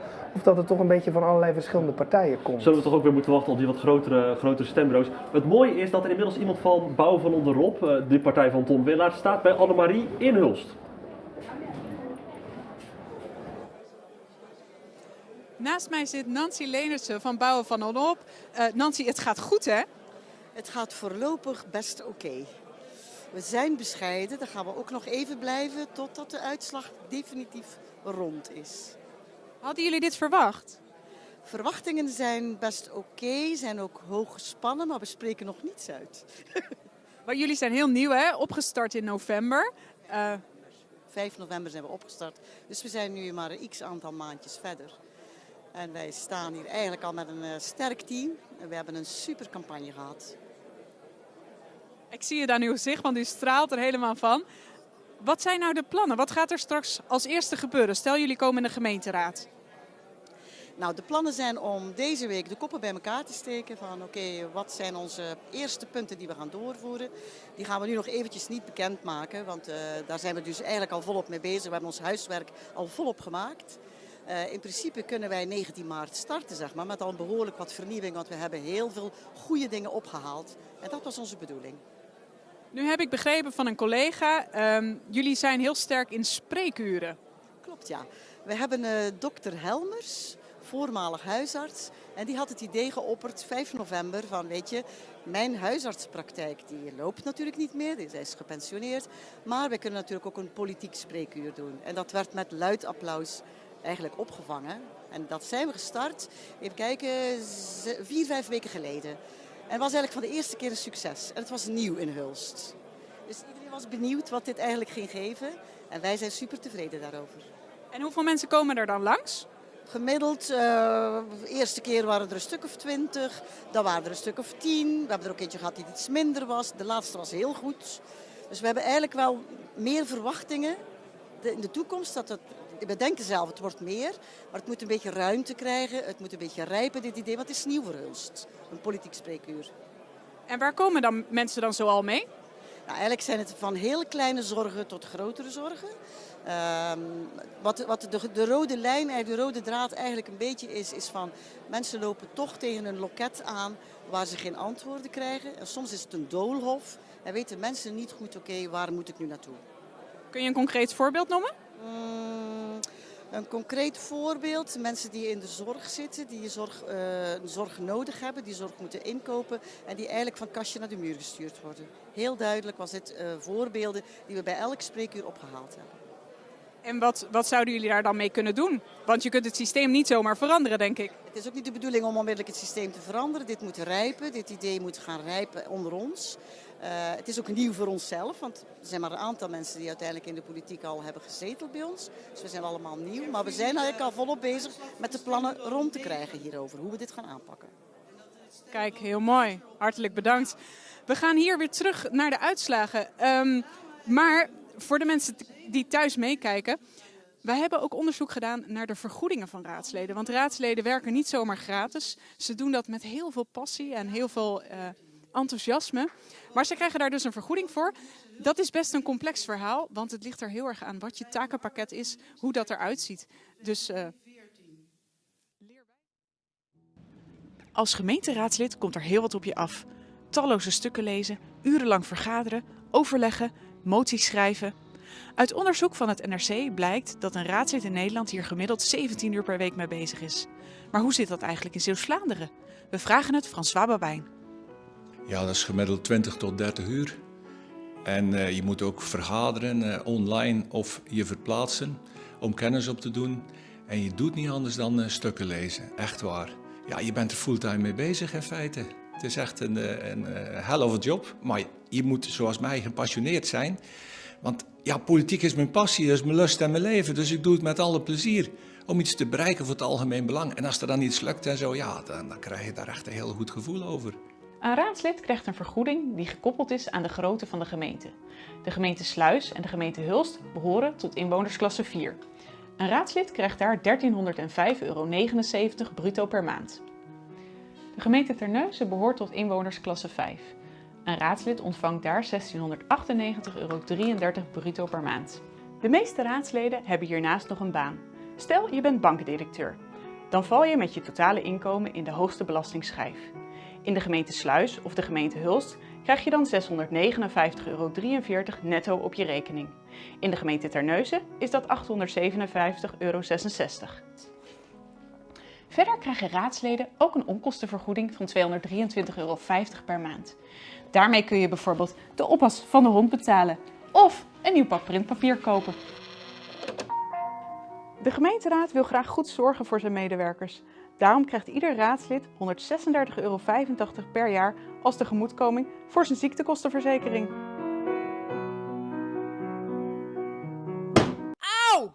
Daarnaast krijgt elk raadslid 1 keer per jaar een bruto maandbedrag om zelf iets te regelen voor als je arbeidsongeschikt raakt of om bijvoorbeeld een pensioenpotje te vullen.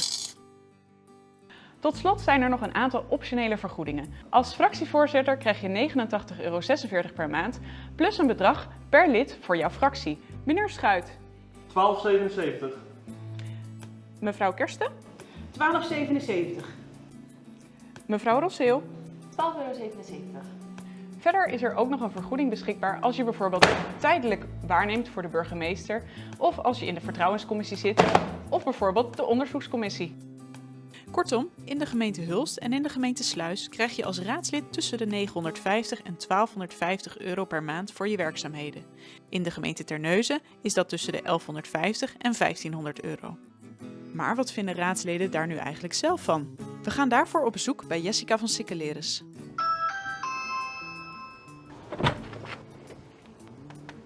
Goedemiddag, kom maar in. Weet jij wat er op je bankrekening gestort wordt voor jouw werk als raadslid? Ja, dat weet ik. En ik heb daardoor ook de bewuste keuze kunnen maken om een dag minder te gaan werken. Nu wil je natuurlijk een bedrag weten. Ik hou er ongeveer 1000 euro aan over. Dat is een mooi bedrag en dat zorgt er ook voor dat ik daardoor de tijd kan vrijmaken om mijn werk goed te doen. Vind je het belangrijk dat je als raadslid een vergoeding krijgt? Ik vind het wel belangrijk dat je die vergoeding krijgt, juist omdat je die tijd er ook insteekt die je dus gewoon niet kunt gaan werken of dat soort dingen. Dat vind ik wel belangrijk dat je daar wel een vergoeding voor krijgt. Ja, het is een vergoeding. Kijk, als iemand er een fulltime baan bij heeft en die krijgt die vergoeding erbij, ja, je stopt er zoveel tijd in. Je kan beter vakkenvuller worden bij een supermarkt, want dan verdien je meer. We gaan ook nog even op bezoek bij Peter van Valderen. Hij is gemeenteraadslid in Terneuzen en krijgt dus een hogere vergoeding. Maar toch is hij het wel eens met zijn collega's. Nou, dat is erg leuk dat we daar een vergoeding voor krijgen. Alleen voor die vergoeding moet je geen raadslid worden. Je moet raadslid worden omdat je het leuk vindt. En dan zeg ik wel eens gekscherend, iedere hobby mag geld kosten. En dan de beloning die je ervoor krijgt als raadslid, dat is mooi meegenomen. Maar daar ga je niet heel erg rijk van worden. En zeker niet als je het afzet tegen de uren die je daarvoor maakt. Dan heb je maar een heel schamel uurloontje, zeg maar. Want die uren, dat is nog wel even een dingetje. Nou, bij mij loopt de wekker elke ochtend rond 5:15 af. Ik ben zelfstandig ondernemer in de keukens. Heeft u daar wel tijd voor, dat raadslid zijn? Ja, dat is een bewuste keuze. Ik ben s'avonds wel redelijk op tijd thuis. En daarnaast heb ik de weekenden waarbij ik de ochtenden gebruik om politieke dingen te doen. Mijn biologische klok staat op 5:15. En dat is ook op zaterdag en zondag zo. En als ik wel eens tot 6:15 blijf liggen, dan lig ik naar het plafond te staren. En dan denk ik van, nou, laat ik er nu maar eens uitgaan en wat zinnigs gaan doen. En die tijd gebruik ik dan om stukken voor te bereiden, om dossiers te lezen en dat soort dingen. Oftewel, als raadslid hoef je geen gouden bergen te verwachten op je bankrekening. Maar waarom je het wel moet worden? Je kunt mensen ook helpen als ze met problemen zitten. Ze de juiste weg opsturen. Als het echt complexe problemen zijn, daar aandacht voor vragen. Middels vragen die je aan het ambtelijk apparaat kunt stellen of aan het college kunt stellen. Je kunt echt het verschil maken in de lokale politiek. Ik doe het graag goed en ik doe het heel graag. Ja, hij doet het. PVV uit Terneuzen. Interessant, de eerste 5 stembureaus in Terneuzen zijn ook binnen. En wat blijkt, PVV is daar de grootste. PVV maakt dus een enorme groei hier in de gemeente Terneuzen. Martijn, zat eigenlijk ook een beetje in de lijn van verwachtingen. Ja, als we natuurlijk een beetje de lijn van het stemgedrag van de verkiezingen van vorig jaar natuurlijk konden volgen, weten we natuurlijk dat PVV hier in Zeeuws-Vlaanderen een ongekende aanhang heeft. En hier in Terneuzen, ook met alles wat er natuurlijk gespeeld heeft rondom het AZC, waar we het net ook al even over gehad hebben, lag het wel aan de lijn der verwachting. Ik had zelf niet verwacht dat ze de grootste zouden worden. Dus dat vind ik wel verrassend. Ik weet niet hoe jij daar naar kijkt. Nou ja, goed, ook hier natuurlijk het onder voorbehoud. Het zijn die eerste 5 stembureaus. Dat zijn natuurlijk vaak de wat kleinere stembureaus. Dus we wachten zeker nog op de grotere stembureaus. Maar ja, goed, als deze lijn zich doorzet, dan... Ik vind het ook een verrassing. Ik had eigenlijk wel gedacht dat topgemeentebelangen die wel verder... die zijn natuurlijk al een paar jaar, een paar verkiezingen stabiel. Zeker in de gemeenteraad van Terneuzen. Dus ja, ik ben heel benieuwd wat het straks gaat doen als de grote stemlokalen binnenkomen. Maar goed, dat gaan we vanzelf horen. Reden genoeg om nog lekker even te blijven kijken. Reden genoeg om zeker nog langer te blijven kijken, absoluut. We hebben een nieuwe gast hier aan tafel zitten. Michelle Witte heeft even plaatsgemaakt voor een nieuwe gast. Jan Prinsen, goedenavond. Goedenavond. Fijn dat u aan wilt schuiven bij ons. Ik zeg nu u, we hadden afgesproken dat we jij gingen zeggen. Precies. Dat gaan we zeker niet. Jan, je bent oud-gemeentesecretaris van de gemeente Terneuzen. Voordat we verder gaan op de cijfertjes en de stemmen, wat is een gemeentesecretaris? Wat doet hij? Ja, een gemeentesecretaris is eigenlijk de eindverantwoordelijke voor de organisatie en de adviseur voor de bestuursorganen, voor de burgemeester en het college van B&W. Dus eigenlijk kun je een beetje zeggen van ja, de CEO zoals in een bedrijf, dat is de algemeen directeur van een gemeente.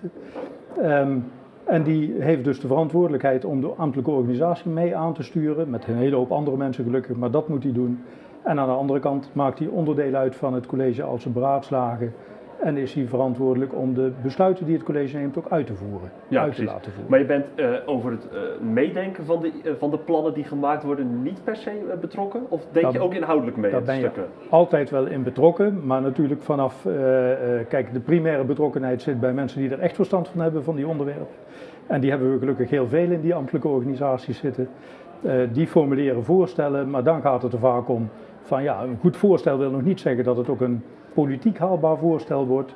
En daarin moet je dan soms wel wat discussies met elkaar hebben om te kijken hoe je naar elkaar toe kunt komen. Nou, waarschijnlijk, kijk, als je landelijk hoor je natuurlijk ook vaak over de uitvoerbaarheid van de plannen. Dat is waarschijnlijk ook iets waar jij naar kijkt van ja, het is leuk dat het zo bedacht wordt, maar hoe gaan we dat allemaal uitvoeren? Is dat dan waar jij jouw advies... De uitvoerbaarheidstoets, dat is een belangrijk onderdeel.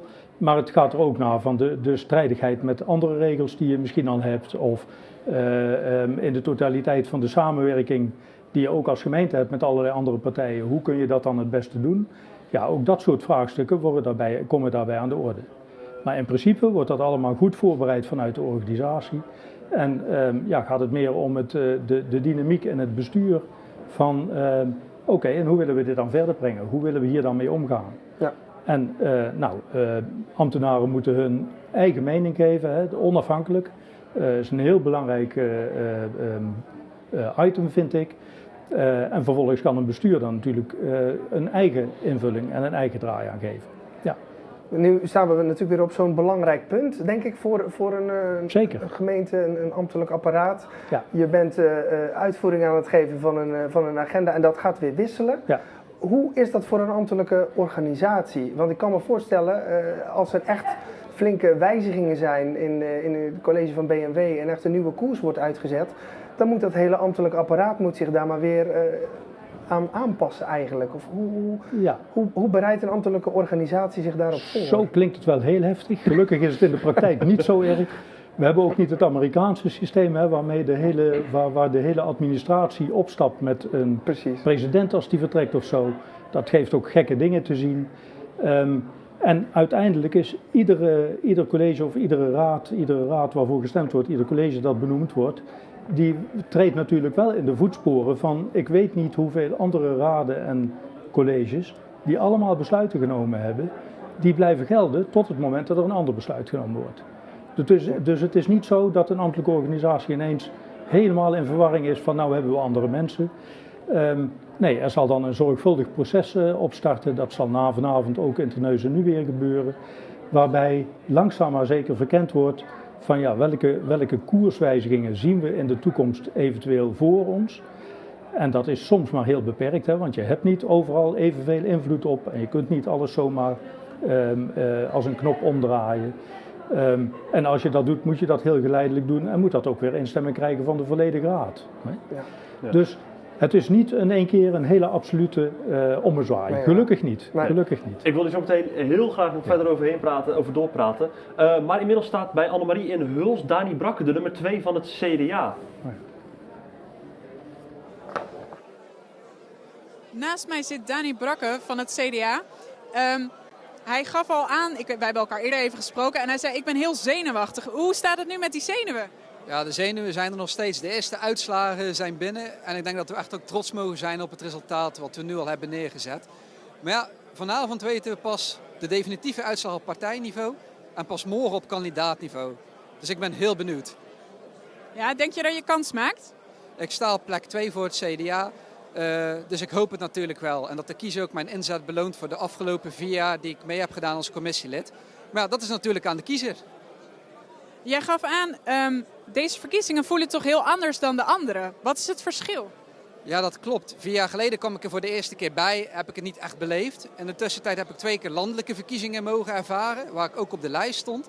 Ja, en daar had je peilingen. Daar wist je heel goed waar je aan toe was. Maar bij de gemeenteverkiezingen heb je geen idee. Heb ik nou goed campagne gevoerd? Niet goed campagne gevoerd? Ja, dat zal vanavond blijken. Dus het is eigenlijk heel wispelturig? Ja, inderdaad. Dus het is heel erg onderbuikgevoel. Je denkt, heb ik goed gedaan? Maar het is natuurlijk altijd de kiezer die je moet belonen. En dat zal vanavond blijken. Hoe zag jouw dag er vandaag uit? Ik was best wel nog wat gestrest vanochtend. Maar mijn vrouw heeft me goed onder de leden meegenomen. We zijn lekker naar de bakker geweest. Bij mijn oom en tante een bakje koffie gedaan. Grote wandeling met de hond. En ik ben ook sinds een maandje vader geworden. Dus we hebben de dag ook goed besteed met ons dochtertje. Kon je ze alleen laten? Dat was wel lastig om ze nu alleen thuis te laten. Maar gelukkig past mijn vrouw op, samen met een vriendin. Ze maken er ook een leuke avond van, dus dat stelt mij gelukkig wel gerust. Ja, dus het is ook wel weer fijn straks om naar huis te gaan. Ja, dat zeker hoor. Zeker ook na een periode van campagne voeren is er niks fijners dan thuiskomen bij je gezin. Kijk, heel mooi. Ik wens jou heel veel succes vanavond. Ja, dank u wel. Ja, dat vond ik eigenlijk wel een hele goede vraag. Hoe ziet jouw dag eruit? Nu ben ik niet geïnteresseerd in heel jouw dag, Jan. Maar als oud gemeentesecretaris, hoe ziet jouw dag er dan uit op zo'n verkiezingsdag? Lekker stemmen? Uiteraard, dat moet je doen in mijn beleving. En verder een dag zoals alle anderen. Ja. En eigenlijk sinds ik vanavond hier ben, krijg ik weer een beetje het idee van, oh ja, dit is toch altijd wel een hele ingrijpende activiteit. De spanning druipt van de raadsleden de gezichten af. Hè. Iedereen is echt benieuwd hoe het gaat lopen. En hoe was dat dan 4 jaar geleden? Was dat dan ook voor jou een hele spannende dag? Ja, nou dan ben je er natuurlijk veel anders ook in de voorbereiding betrokken. Nu heb ik dat allemaal heerlijk over kunnen laten. Dat is natuurlijk een fantastisch gevoel. Maar dan ben je wel van het begin af aan, alleen al de praktische organisatie zeg maar, van die verkiezingen is natuurlijk een enorme logistieke operatie ook. Waar heel veel formaliteiten ook aan verbonden zijn over wat mag, wat moet, waar je altijd aan moet denken. Er worden heel veel mensen in stelling gebracht om stembureaus te bemensen. Nou, ik hoorde eerder deze avond burgemeester Weerwind alle mensen die aan de verkiezingen bijgedragen hebben, aan de voorbereiding daarvan bedanken. Zijn dat zijn er stiekem heel veel. En een hele lange periode. De eerste voorbereidingen vinden gerust al 3/4 jaar eerder plaats. Nou, en dan is het toch weer, het is ook geen routine. Hè. Het is iedere keer toch weer met een ander onderwerp. Ander type verkiezingen krijg je ook, andere aandacht krijg je erbij. Dus nee, nou, normaal zou ik het veel anders maken. Ja. Ik wil heel graag de hele tijd door blijven praten, want je hebt volgens mij heel veel interessants te vertellen. Maar de uitslagen gaan door, de reacties gaan door. We gaan even naar Sluis, waar Hendrine van Walbeek staat. Er staat iemand van de BBB, hè, de partij die, de nieuwe partij van Sjaak Kwaak, die nu best wel groeien in de peilingen. Die staat nu iemand bij van die partij bij Hendrine. Ik heb hier Nicole Riemens naast mij staan van de BBB hier in Sluis. Nicole, we krijgen nu nog meer uitslagen, maar jullie doen het met de BBB best goed, toch? Ja, wij doen het boven verwachting goed en wij merken echt helemaal geen last van de landelijke perikelen. We staan voor de standpunten van de authenticiteit, de eerlijkheid van BBB en die willen we in onze gemeente ook gewoon toepassen en daar gaan we ook voor. Jij bent nummer 2 op de lijst, hè? Verwacht je ook straks in de gemeenteraad te komen? Ja, we hopen inderdaad op 2 zetels. Daar zouden we heel tevreden mee zijn. Kijk, dat is helemaal leuk. En dan ga je dus de gemeenteraad in. Hoe voelt dat voor jou? Ja, dat voelt eigenlijk een stapje vooruit. Ik kom van Nieuw Gemeentebelang. Ik heb al 4 jaar meegedraaid als fractieassistent. En dan is het toch een stapje vooruit als je dan in de raad komt. Dus dan kan je echt wat gaan betekenen voor de burgers. We gaan nu even luisteren naar de laatste uitslagen hier. En we gaan even horen hoe BBB het doet. Dus we gaan terug naar Terneuzen. Ja, en wij gaan gelijk terug naar Mathieu, want Mathieu die heeft inmiddels ook weer een update wat betreft de stemlokalen. Want ik zit hier mee te kijken, het telt nogal op het aantal stembureaus dat binnenkomt. Goed, gaan we naar de tussenstand in Oost-Zeeuws-Vlaanderen. Gemeente Hulst is zojuist binnengekomen. We hebben ongeveer 45% van de stemmen geteld in het oosten van Zeeuws-Vlaanderen in de gemeente Hulst. En we gaan eens even kijken wat de tussenstand is op dit moment. U ziet hier de percentages van natuurlijk die 4 jaar geleden. En we gaan eens kijken naar Algemeen Belang Groot Hulst. Op dit moment 27,2%, de partij van Jean-Paul Hageman. Dan gaan we naar het CDA. En dat was 17,9 in 2022, nu 14,2. Dan gaan we naar Groot Hontenisse Hulst, de partij van Frank van Driesje. Die plust goed, 17,5% op dit moment. En dan gaan we naar de P van de A. Op dit moment na 45% van de stemmen, 9,4% op dit moment voor de P van de A en GroenLinks. Dan gaan we naar de VVD. die zitten op dit moment op 6,3%. De partij van Clem de Kraker. Dan gaan we naar D66. Daar zitten we op 3,3%. 2% nog achter ten opzichte van 2022. Dan gaan we naar BVNL. Gaan we eens kijken naar de partij van Dennis Wood. 2,2% op dit moment van de stemmen. Dan gaan we naar de SP. Die plust 3,2% op dit moment. En de partij van Tom Willaert, BVO, 16,7% bij de gemeente Hulst. En dan kunnen we ook al eventjes zo meteen gaan kijken ook, naar de zetelverdeling. Dat is misschien ook wel leuk om heel even te laten zien. We halen even de blokjes weg en dan gaan we nu even kijken naar een verwachte, ingeschatte, dat is onder voorbehoud, zetelverdeling op dit moment op basis van 45% van de stemmen. En dat zou betekenen 7 zetels voor Algemeen Belang Groot Hulst. En dan kijken we even naar het CDA op dit moment 3 zetels. Dan gaan we naar Groot Hulst Hontenisse, 4. Die zou op dit moment iets wat plussen dus. Dan gaan we naar Partij van de Arbeid GroenLinks, blijven gelijk op 2 zetels. Dan gaan we naar de VVD. Die blijven ook gelijk op 1 zetel ingeschat op dit moment. En de D66 halen we er eentje af helaas, staan op dit moment op 0. Dan gaan we naar de laatste 3 partijen, naar BVNL. Kijken waar die naartoe schuiven. Die blijven ook op 0 staan. Dus geen zetels op dit moment op basis van 45%. De SP op dit moment ook 0 zetels. Dan hebben we nog 1 partij. En dat is de partij van BVO. En die plussen, oftewel de nieuwe partij, 4 zetels op dit moment. En de laatste 2 partijen die jullie ziet, dat waren de partijen van vorig jaar. En die tellen dus niet mee in dit jaar met de zetelverdeling en ook de percentages. Dan gaan we naar de gemeente Sluis. We gaan zo meteen daar kijken, want we hebben daar inmiddels ruim 80% binnen.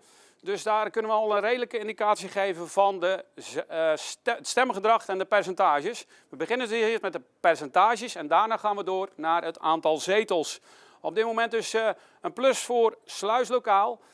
Vorige keer 21,9, 23,6 nu. Ook de VVD zien we in dezelfde regio komen als de voorgaande keer op 17,9%.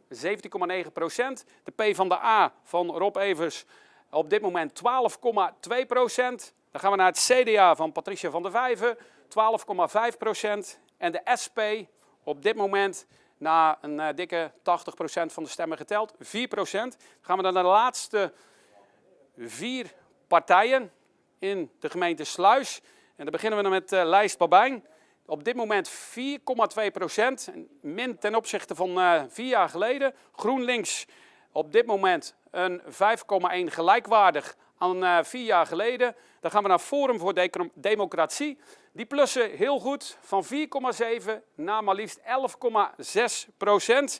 En dan gaan we naar de laatste partij, de nieuwe partij ook in Sluis, de BBB. 8,9% van de stemmen gaan naar die BBB. En dan gaan we even naar een verwachte zetelverdeling kijken. Dat is een inschatting. Dat moet allemaal nog uiteindelijk uitgewerkt worden. En dat betekent dat natuurlijk Sluis lokaal zou stijgen van 4 naar 5 zetels. De VVD die gaat op 4 zetels blijven. De Partij van de Arbeid die zakt helaas 1 zeteltje op dit moment op basis van die 80% van de stemmen naar 2 zetels. Dan gaan we naar het CDA en die zakken ook 1 zeteltje. En dan de SP.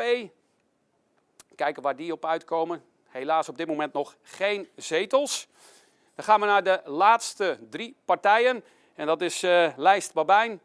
1 zetel op dit moment op basis van die 80% van de stemmen. GroenLinks ook 1 zetel gelijkwaardig, ook aan 2022. En Forum voor Democratie 1 zeteltje erbij. Ten opzichte van 2022 gaan we naar de laatste 2 in de plus. Zelfs natuurlijk voor de nieuwe partij van de BBB. Dat is de tussenstand qua percentages en qua zetels. We gaan over terug naar de studio. Ja, het laat zich dus nog even wachten op de cijfers van de gemeente Terneuzen. Ik ben heel benieuwd hoe het daar gaat doen. We hebben dus al gehoord dat de PVV het daar redelijk goed doet. Maar nu even terug naar de cijfers.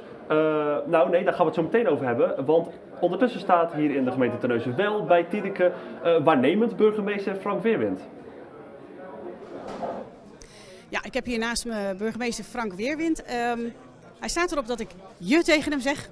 Dus welkom. Dank je wel. Ja. Moet je ook terug zeggen natuurlijk, ja. Ik heb echt gezegd dat we je tegen elkaar uitspreken vanavond. Ja, precies. We gaan je tegen elkaar zeggen. Hoe was uw dag vandaag? Hoe zag het eruit? Een hele mooie dag. Zoveel respect natuurlijk voor al die vrijwilligers die op die stembureaus zitten. Die nu aan het tellen zijn. Ze hebben een lange zit achter de rug. Het is precies werk. Het moet gewoon goed kloppen. Ook de ambtelijke functionarissen die dit allemaal hebben georganiseerd. Een enorme organisatie staat hierachter. En iedere keer met de verkiezing doen ze het toch maar weer. Nu hoefde jij niet zenuwachtig te zijn vandaag. Dat ben je toch wel. En waarom dan? Nou, je kijkt naar, je wil de stad besturen. En je wil ook weer met goede collega's aan de slag om gewoon de goede beslissingen te nemen voor de inwoners van deze mooie gemeente. Ja, want er heeft nog wel wat gespeeld de laatste tijd in de gemeente Terneuzen, rondom Handelspoort bijvoorbeeld, het asielzoekerscentrum. Met een nieuwe raad, heeft u al plannen om hoe u dat wil gaan aanpakken, hoe u de neuzen dezelfde kant op wilt gaan krijgen? Open, eerlijk, direct, duidelijke taal, mensen meenemen, mensen vertellen waar je staat. Gewoon zo transparant mogelijk werken. Jij noemt Handelspoort, ik noem de kerncentrale, ik noem de campus. Ik noem onze haven en de veiligheid in de haven die zo ongelooflijk belangrijk is. We hebben zoveel vraagstukken. Ja, en ik vind dat we het daar goed over moeten hebben de komende jaren. En ik ben hier maar kort, dat weet ik. Maar ik wil wel in de periode dat ik hier werkzaam ben een goede aanzet geven voor de burgemeester die ooit gaat komen. Ja, want u gaat eigenlijk een soort voorbereidend het werk doen. Tot wanneer dan ongeveer? Ja, de commissaris van de Koning die heeft aangegeven dat hij de vacature na de verkiezingen gaat openstellen. Nou, en dan duurt het nog, laten we zeggen, tot ongeveer januari, februari. En dan zal een burgemeester aantreden hier in Terneuzen. Nu komen er nieuwe mensen in de raad. Waarschijnlijk ook mensen die er nog nooit hebben ingezeten. Hoe gaat u die groentjes advies geven? Nou, kijk, binnen hun eigen partijen zijn natuurlijk oudgedienden. Die zullen hun nadrukkelijk meenemen. Maar daarna samen met de Griffie, samen met de gemeentesecretaris, zorg je voor een goed inwerkprogramma. Gemeentefinanciën is net even weer wat anders dan financiën van een bedrijf of van een privéhuishouden. Grondbeleid is ook weer een ander onderwerp. Sociaal domein, hele andere vraagstukken. Of het fysieke domein, hoe richt je een gemeente in? Welke beslissingen neem je over wonen? Ja, over de ruimte die er is. Over het plaatsen van wel en niet speelplaatsen. Al dat soort vraagtekens moet je mensen meenemen. En we komen niet van nul. Er is van alles gebeurd. Dus je moet mensen ook meenemen van wat ligt er nu. En waar liggen de vraagstukken voor de toekomst. Ja, dus er ligt een hele kluif werk eigenlijk. Ja, dank u wel. Ik kom vanavond nog wel een keertje bij u terug waarschijnlijk. Bij je terug, hè? Ik ben voor jou beschikbaar vanavond. Bedankt. Dankjewel. Ja, dat was de burgemeester Frank Weerwind. En nou ja, zoals ik al zei, we komen nog even bij hem terug later vanavond als er nog wat meer cijfers bekend zijn.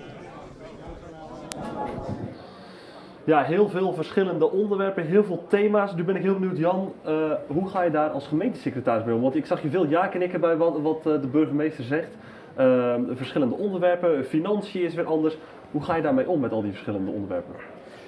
Ja, je bekijkt het natuurlijk vanuit de rol die je hebt. En die is in deze situatie vooral om ervoor te zorgen dat er goede informatie op tafel ligt om wat voor afwegingen dan ook te kunnen maken.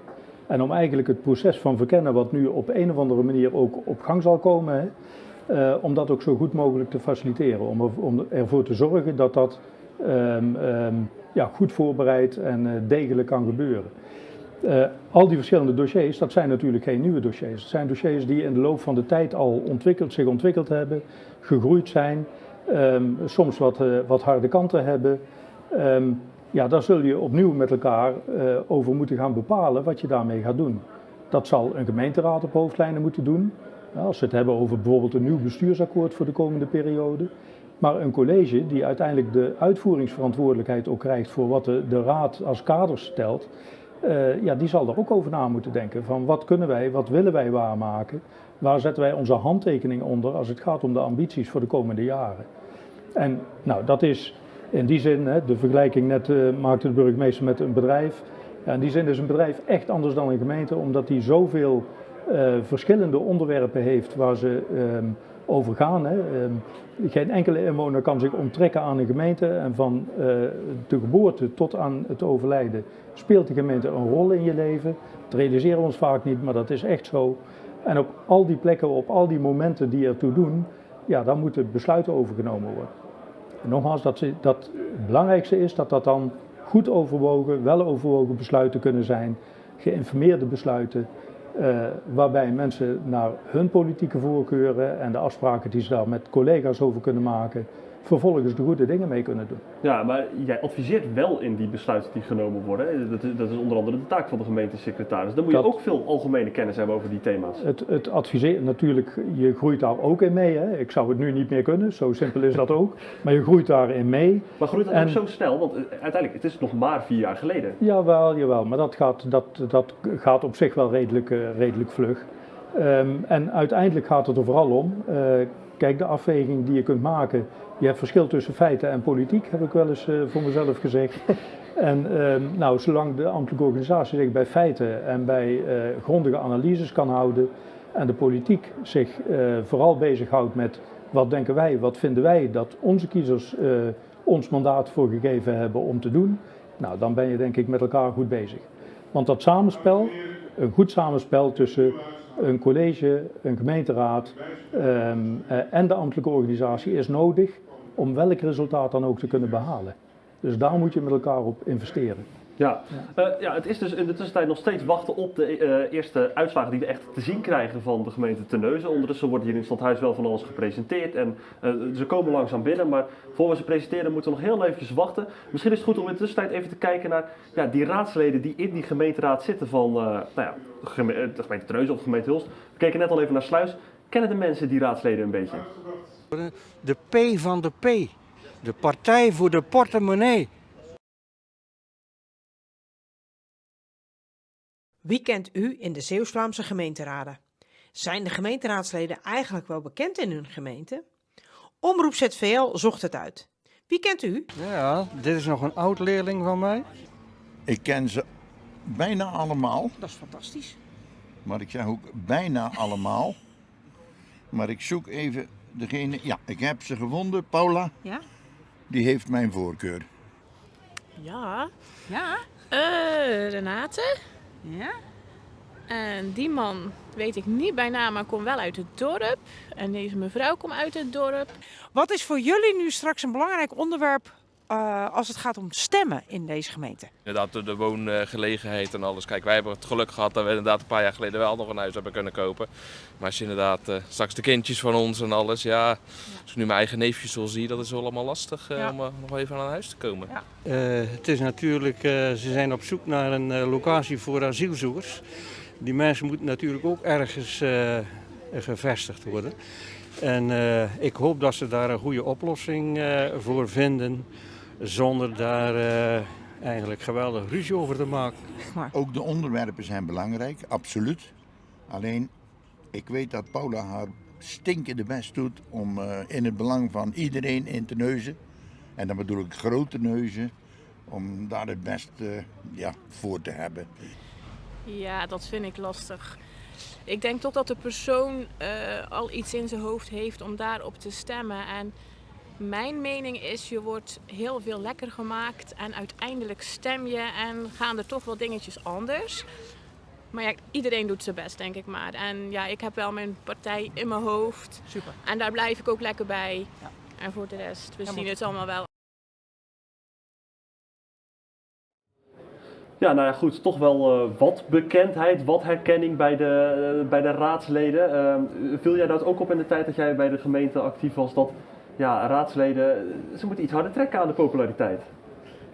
Ja, dat is natuurlijk een terugkerend thema. Ik denk dat het voor raadsleden enorm veel respect voor het werk wat zij doen. Hè. Als je kijkt wat ze aan informatie te verwerken krijgen, op welke manier ze met elkaar in gesprek moeten om besluiten te nemen, met verstrekkende gevolgen.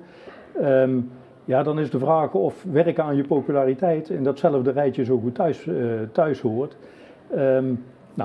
Wat wel bijzonder is natuurlijk dat je de raadsleden eigenlijk nu weer op straat zag, de laatste weken.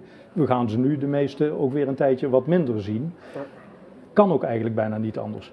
Dus de vraag is, hoe kan een raad of hoe kan een raadslid of een partij of een fractie zich profileren? Ja, dat is best een heel ingewikkeld vraagstuk, denk ik, waar iedere fractie zijn eigen gedachten bij moet ontwikkelen. Ja, want je zegt al, dat gaat bijna niet dat we ze veel gaan zien. Nee. Want aan het begin van het uur zagen we de reportage over de vergoedingen die raadsleden krijgen. Het is bijna een fulltime baan die ze eraan hebben, hè? Dat zijn natuurlijk keuzes. Hè? En in ieder geval de tijd die ze erin stoppen, kunnen ze zelf verdelen over, ben je inhoudelijk bezig of ben je met de PR van je fractie of je persoon bezig. Nou, en ik snap wel dat dan vaak de inhoudelijke kant toch de doorslag heeft. Hoewel het wel jammer is, want het zijn natuurlijk, de raad heeft 3 belangrijke taken, wettelijke taken. Dat is de volksvertegenwoordigende, daar hebben we het over.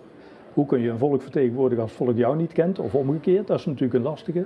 Ze hebben een kaderstellende en een controlerende rol. Dat zijn de 3 taken voor de gemeenteraad. Ja, die volksvertegenwoordigende rol die komt vaak wel te pas op het moment dat er ergens een probleem ontstaat. Dan weten de mensen vaak naar raadsleden de weg toch wel te vinden. Nou, zou bijvoorbeeld een oplossing zijn voor partijen, want we hoorden net eigenlijk al bij Bouw van Onderop in Hulst, die zeggen, nou, we hebben bepaalde inloopavonden ook georganiseerd om met de mensen het gesprek aan te gaan. Is het een idee dat partijen dat niet gewoon standaard doen, eens in de zoveel tijd even met de burgers in gesprek gaan? Ja, natuurlijk is dat een idee. Of het effect het ook gaat sorteren wat je ervan verwacht, dat is natuurlijk maar zeer de vraag. Ja. Dus ik laat ook die keuzes heel graag aan de fracties en de raadsleden zelf. Ze hebben er belang bij om zich in de picture te spelen, om duidelijk te zijn. Ik denk, doe het liever met de daden die je in de loop van de 4 jaar laat zien.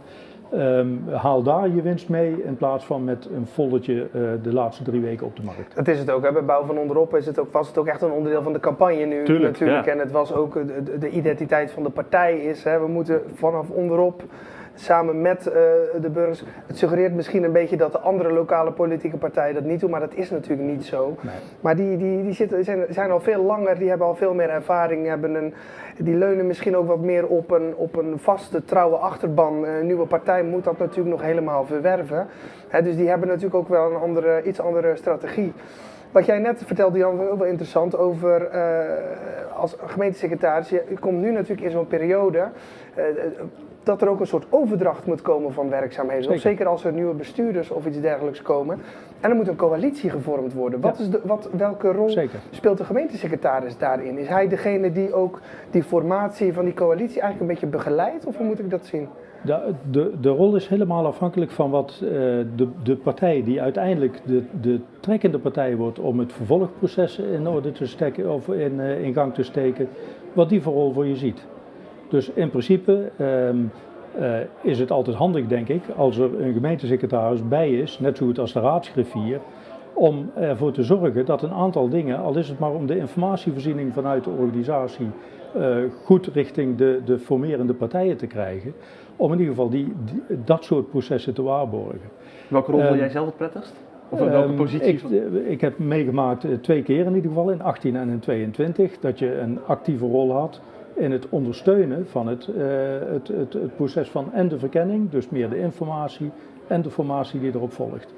En uiteindelijk leidt dat dan tot iets van een coalitieakkoord, als het niet raadsbreed gedragen wordt, een bestuursakkoord, als je raadsbrede overeenstemming hebt.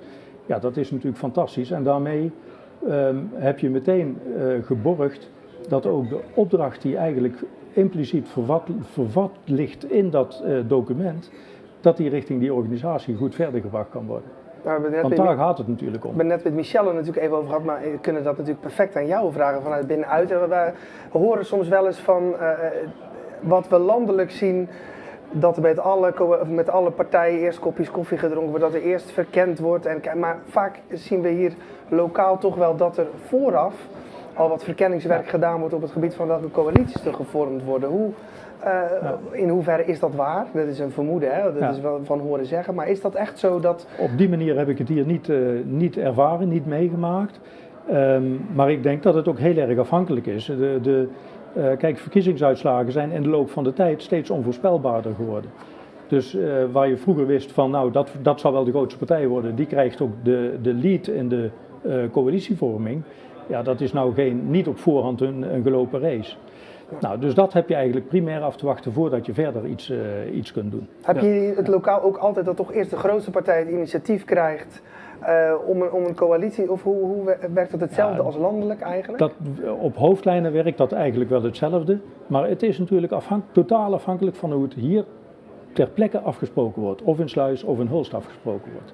Nou, het is goed dat we het nu hebben over de grote partijen, het beginnen. Want op dit moment staat bij Hendrine van Walbeek en Sluis op dit moment de partij met de meeste stemmen. Sluis lokaal, de lijsttrekker Marianne van Oosterbrugge, die staat bij Hendrine.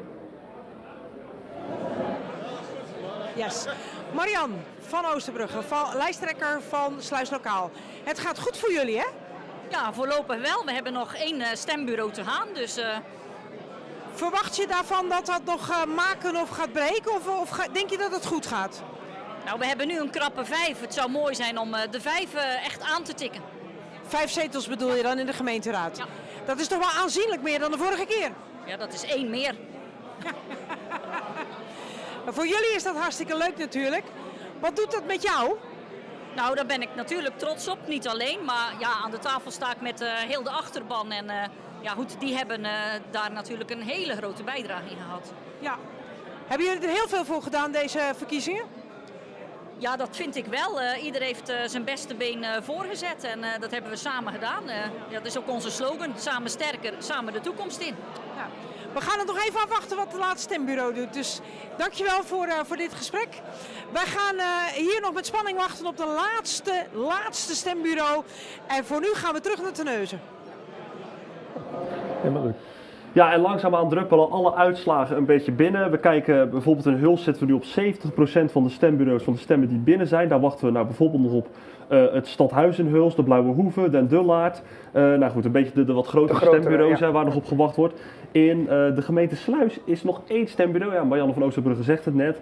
We wachten daar nog op Aardenburg. Dat is toch opvallend, de grotere zijn dan al wat binnen. Ja, Aardenburg is niet de kleinste, maar nou, ik had toch verwacht dat Oostburg, Breskes, dat misschien de langste durende zou zijn. Maar goed, we wachten op Aardenburg. Je weet nooit hoe dat gaat, hè. Er kan net iets niet goed in de telling of dat je niet uitkomt met het aantal stempassen en een aantal stembiljetten. Dat er opnieuw geteld moet worden. Ja, je weet nooit, dit is ingewikkelder dan je denkt. Hè? Ja, ik ga even vragen, klopt het dat ik doorhad dat Mathieu klaar staat dan ook om nog een overzicht te geven? Ja, dus we schakelen even over naar Mathieu, die gaat het even in beeld brengen voor ons.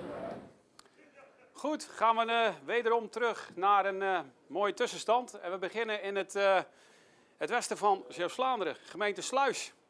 Want daar zijn bijna alle stemmen geteld. We hebben nog Aardenburg waar de stemmen nog van binnen moeten komen. Meer dan 90% is binnen. Dus daar hebben we al een heel duidelijk beeld wat de tussenstand en wellicht ook mogelijk eindstand gaat worden. We gaan eerst kijken naar Sluis lokaal.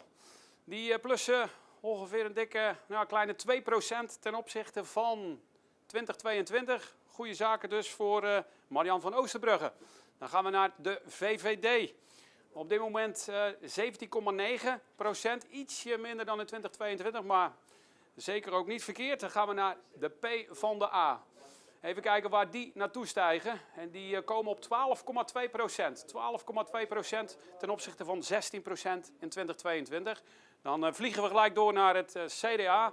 12,5%, ietsje gezakt ten opzichte van 2022. En dan kijken we ook heel even naar de SP. Hoe die ervoor staan naar ruim 90% van de zetels, 4% op dit moment. Dan gaan we door naar de andere 4 partijen die nog over zijn. Dan gaan we naar de lijst Babijn. Die komen op 4,2% op dit moment. Dan gaan we naar GroenLinks. 5,1%, idem dito als gelijkwaardig aan 2022. Dan gaan we naar Forum voor Democratie. Die plussen behoorlijk, van, zoals we al zagen ook in de vorige tussenstand, 4,7 naar 11,6%. En dan gaan we naar de laatste partij, de BBB. Uiteraard, de nieuwe partij, 8,9% in de gemeente Sluis. Dat is de tussenstand in het westen van Zeeuws-Vlaanderen met nog 1 stembureau of 1 locatie die binnen moet komen, Aardenburg. Dan gaan we naar Terneuzen. Eindelijk een tussenstand. Niet alle stembureaus zijn al binnen, maar we gaan u een kleine indicatie geven hoe het er op dit moment voor staat. En dan gaan we allereerst kijken naar partijlijst 1, top gemeentebelangen. Die staan op dit moment op 14,5%. Dan gaan we naar de CDA, de partij van Jacques Begijn, 14,6%. Gelijkwaardig een beetje aan de top. Dan hebben we de P van de A GroenLinks, de partij van Laszlo van der Voorde. Die zakken iets weg naar 9,4%. Dan gaan we naar de de VVD, ik moet het goed zeggen, 6,8%. Ietsje gedaald ten opzichte van 2022. Dan gaan we nu naar wel de PVV. En die doen goede zaken in Terneuzen, zoals u ziet.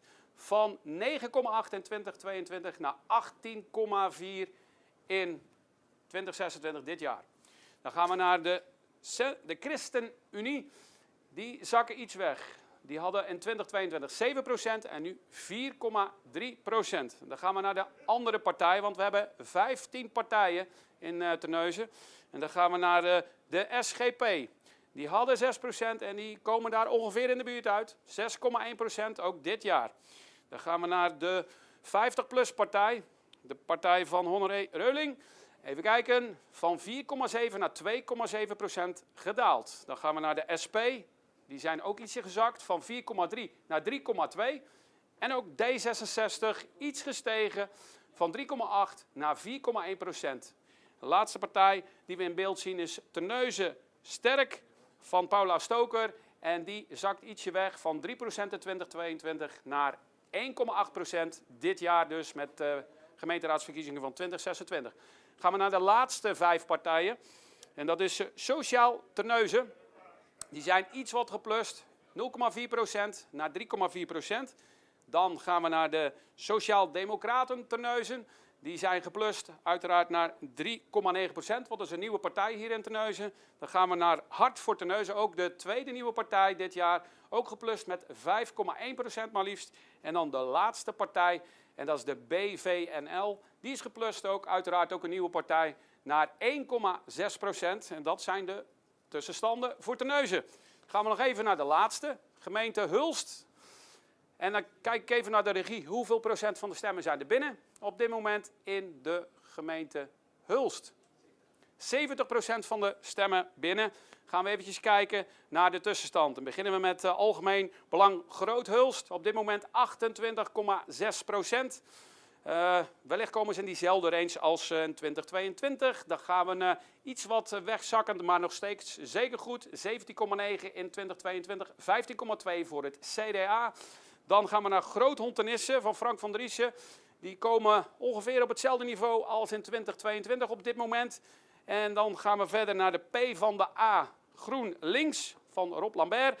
Zien we 9,5% ietsje weggezakt ten opzichte van 2022. En dan doorschakelen naar de VVD van 7,3 naar 6,8%. Dan gaan we naar D66, de partij van Pieter de Bruin. Dan zien we van 5,3 weggezakt naar 3,8. En dan gaan we naar de laatste 3 partijen in de gemeente Hulst. En dat is de BVNL van Dennis Woed. Die stijgt uiteraard met 1,9%. En ook de SP van Patrick Keizer. 3,1% op dit moment op de teller. En dan gaan we naar de BVO, de partij van Tom Willaert. 18,1% op dit moment op de teller voor deze laatste partij uit de gemeente Hulst. We gaan over terug naar de studio.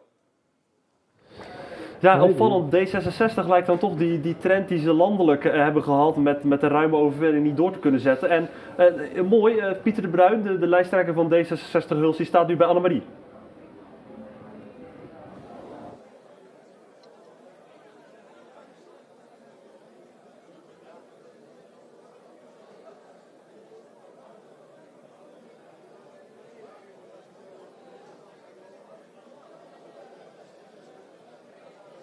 Naast mij zit Pieter de Bruin. Hij is fractievoorzitter voor D66 hier in Hulst. En ja, mag ik dat zeggen? Een beetje teleurgesteld? Ja, zeker. We hadden eigenlijk wel gehoopt op groei. Je ziet eigenlijk over de hele linie dat we wat inboeten. In plaats van dat het gewaardeerd is wat we de afgelopen 4 jaar hebben gedaan. Denk ik dat toch een beetje het landelijk sentiment niet heel positief nu is. Er moet er echt nog wel bij, willen we weer mee kunnen doen. En meedoen, dat zeg je, 1 zetel. Ja. Onze hoop was uiteraard 2 zetels. Dat was onze doelstelling en echt onze inzet. Dat zien we nu duidelijk niet terug in de cijfers. En nu zei je van, we hebben heel wat bereikt. Kun je daar voorbeelden van noemen? Ja, we hebben bijna 1/3 van alle moties in de gemeenteraad ingediend, moties en amendementen. We hebben een kwart van alle raadsvragen gesteld. Dus we zijn een ontzettend actieve fractie geweest. Dus we hebben veel gedaan, maar dat zie je dus niet terug nu in stemmen. Teleurstelling dus. Kun je toch ook een beetje trots zijn op wat jullie bereikt hebben? Ja, daar ben ik sowieso. Dus ja, weet je, als hier het avontuur nu zou moeten stoppen, dan is dat zo. Maar dan hebben we in ieder geval 4 jaar echt wat voor elkaar gekregen. Dus dat kunnen we onszelf al een schouderklopje voor geven. Jij vroeg je net af van de andere partijen, hoe doen die dat? En toen hadden wij het erover van soms moet je mensen gewoon kennen. Jij zei, niemand kent mij. Nee, ik ben niet van hier. Ik woon hier ook nog maar kort. En zo zijn veel van onze leden import. En dat werkt met lokale verkiezingen met zulke grote getalen lokale partijen en lokale stemmers. Dat werkt dan niet in je voordeel. Nee. Ik wens je toch nog heel veel succes vanavond. Wij hebben de mensen op straat ook gevraagd, wie kent u? En dat gaan jullie zien. Wie kent u in de Zeeuws-Vlaamse gemeenteraden? Zijn de gemeenteraadsleden eigenlijk wel bekend in hun gemeente? Omroep ZVL zocht het uit. Wie kent u? JP, een gedeelte. Een gedeelte wel? Ja, tuurlijk wel. Van de voetbal, die meneer die van huis heb ik gekocht. Maar wat hier weet ik weer dan niet meer. Ja, ik ken ze allemaal, maar ik kan heel weinig namen. Jazeker, daar ken ik zeker mensen van. Maar vrijwel allemaal. Wat zijn onderwerpen die voor u belangrijk zijn? Om proberen iedereen gelijk te maken. Ik denk altijd maar als iedereen een beetje evenveel heeft, dan komt de wereld wel goed en elkaar wat helpen. Is voor u een onderwerp als gezondheidszorg, openbaar vervoer, bereikbaarheid van ons, zijn dat ook nog belangrijke dingen waar u naar kijkt? Of zegt dat is voor iedereen belangrijk, hè? Wat voor onderwerp? Gezondheid? Ja, dat het beste. Gezondheid. Dus de gezondheidszorg? Ja, Een beetje proper in Hulst. En, dat is alles. Gezondheid is alles. Ja. De vriendelijkheid van de mensen vind ik ook heel voornaam. Goede woningen bouwen voor de jongelui. Want daar hoor ik wel eens klagen over. Dat er veel te weinig startwoningen zijn. Ja. Dus, en ook mensen die hier willen komen wonen, die moeten veel te lang wachten. Weet je, woningen. Wat hier gebouwd wordt, en met name in de stad, dat is allemaal grote, dure appartementen. En onze jongeren en de ouderen die in de dorpen willen wonen, die kunnen op hun kin kloppen. Want daar wordt gewoon niet voor gebouwd.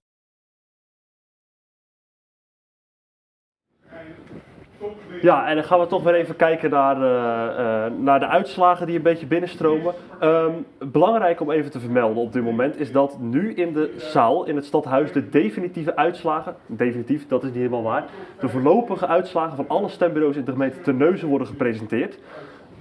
Wanneer wij die kunnen laten zien aan jullie, dat weten we nog niet, maar zometeen krijgen we wel in ieder geval de voorlopige top 5 doorgestuurd, die op dit moment binnen is. Ik ga even kijken of we die op dit moment al hebben. Ik heb in ieder geval wel de burgemeester volgens mij zojuist horen zeggen wie de grootste... Ja, en als ik dat goed verstond, is Top Gemeentebelangen op plaats 2 geëindigd. Klopt. En is PVV als grootste geëindigd in de gemeente Terneuzen. Ja, dat heb ik ook gehoord. Ja, Jan, wat is daar jouw reactie op?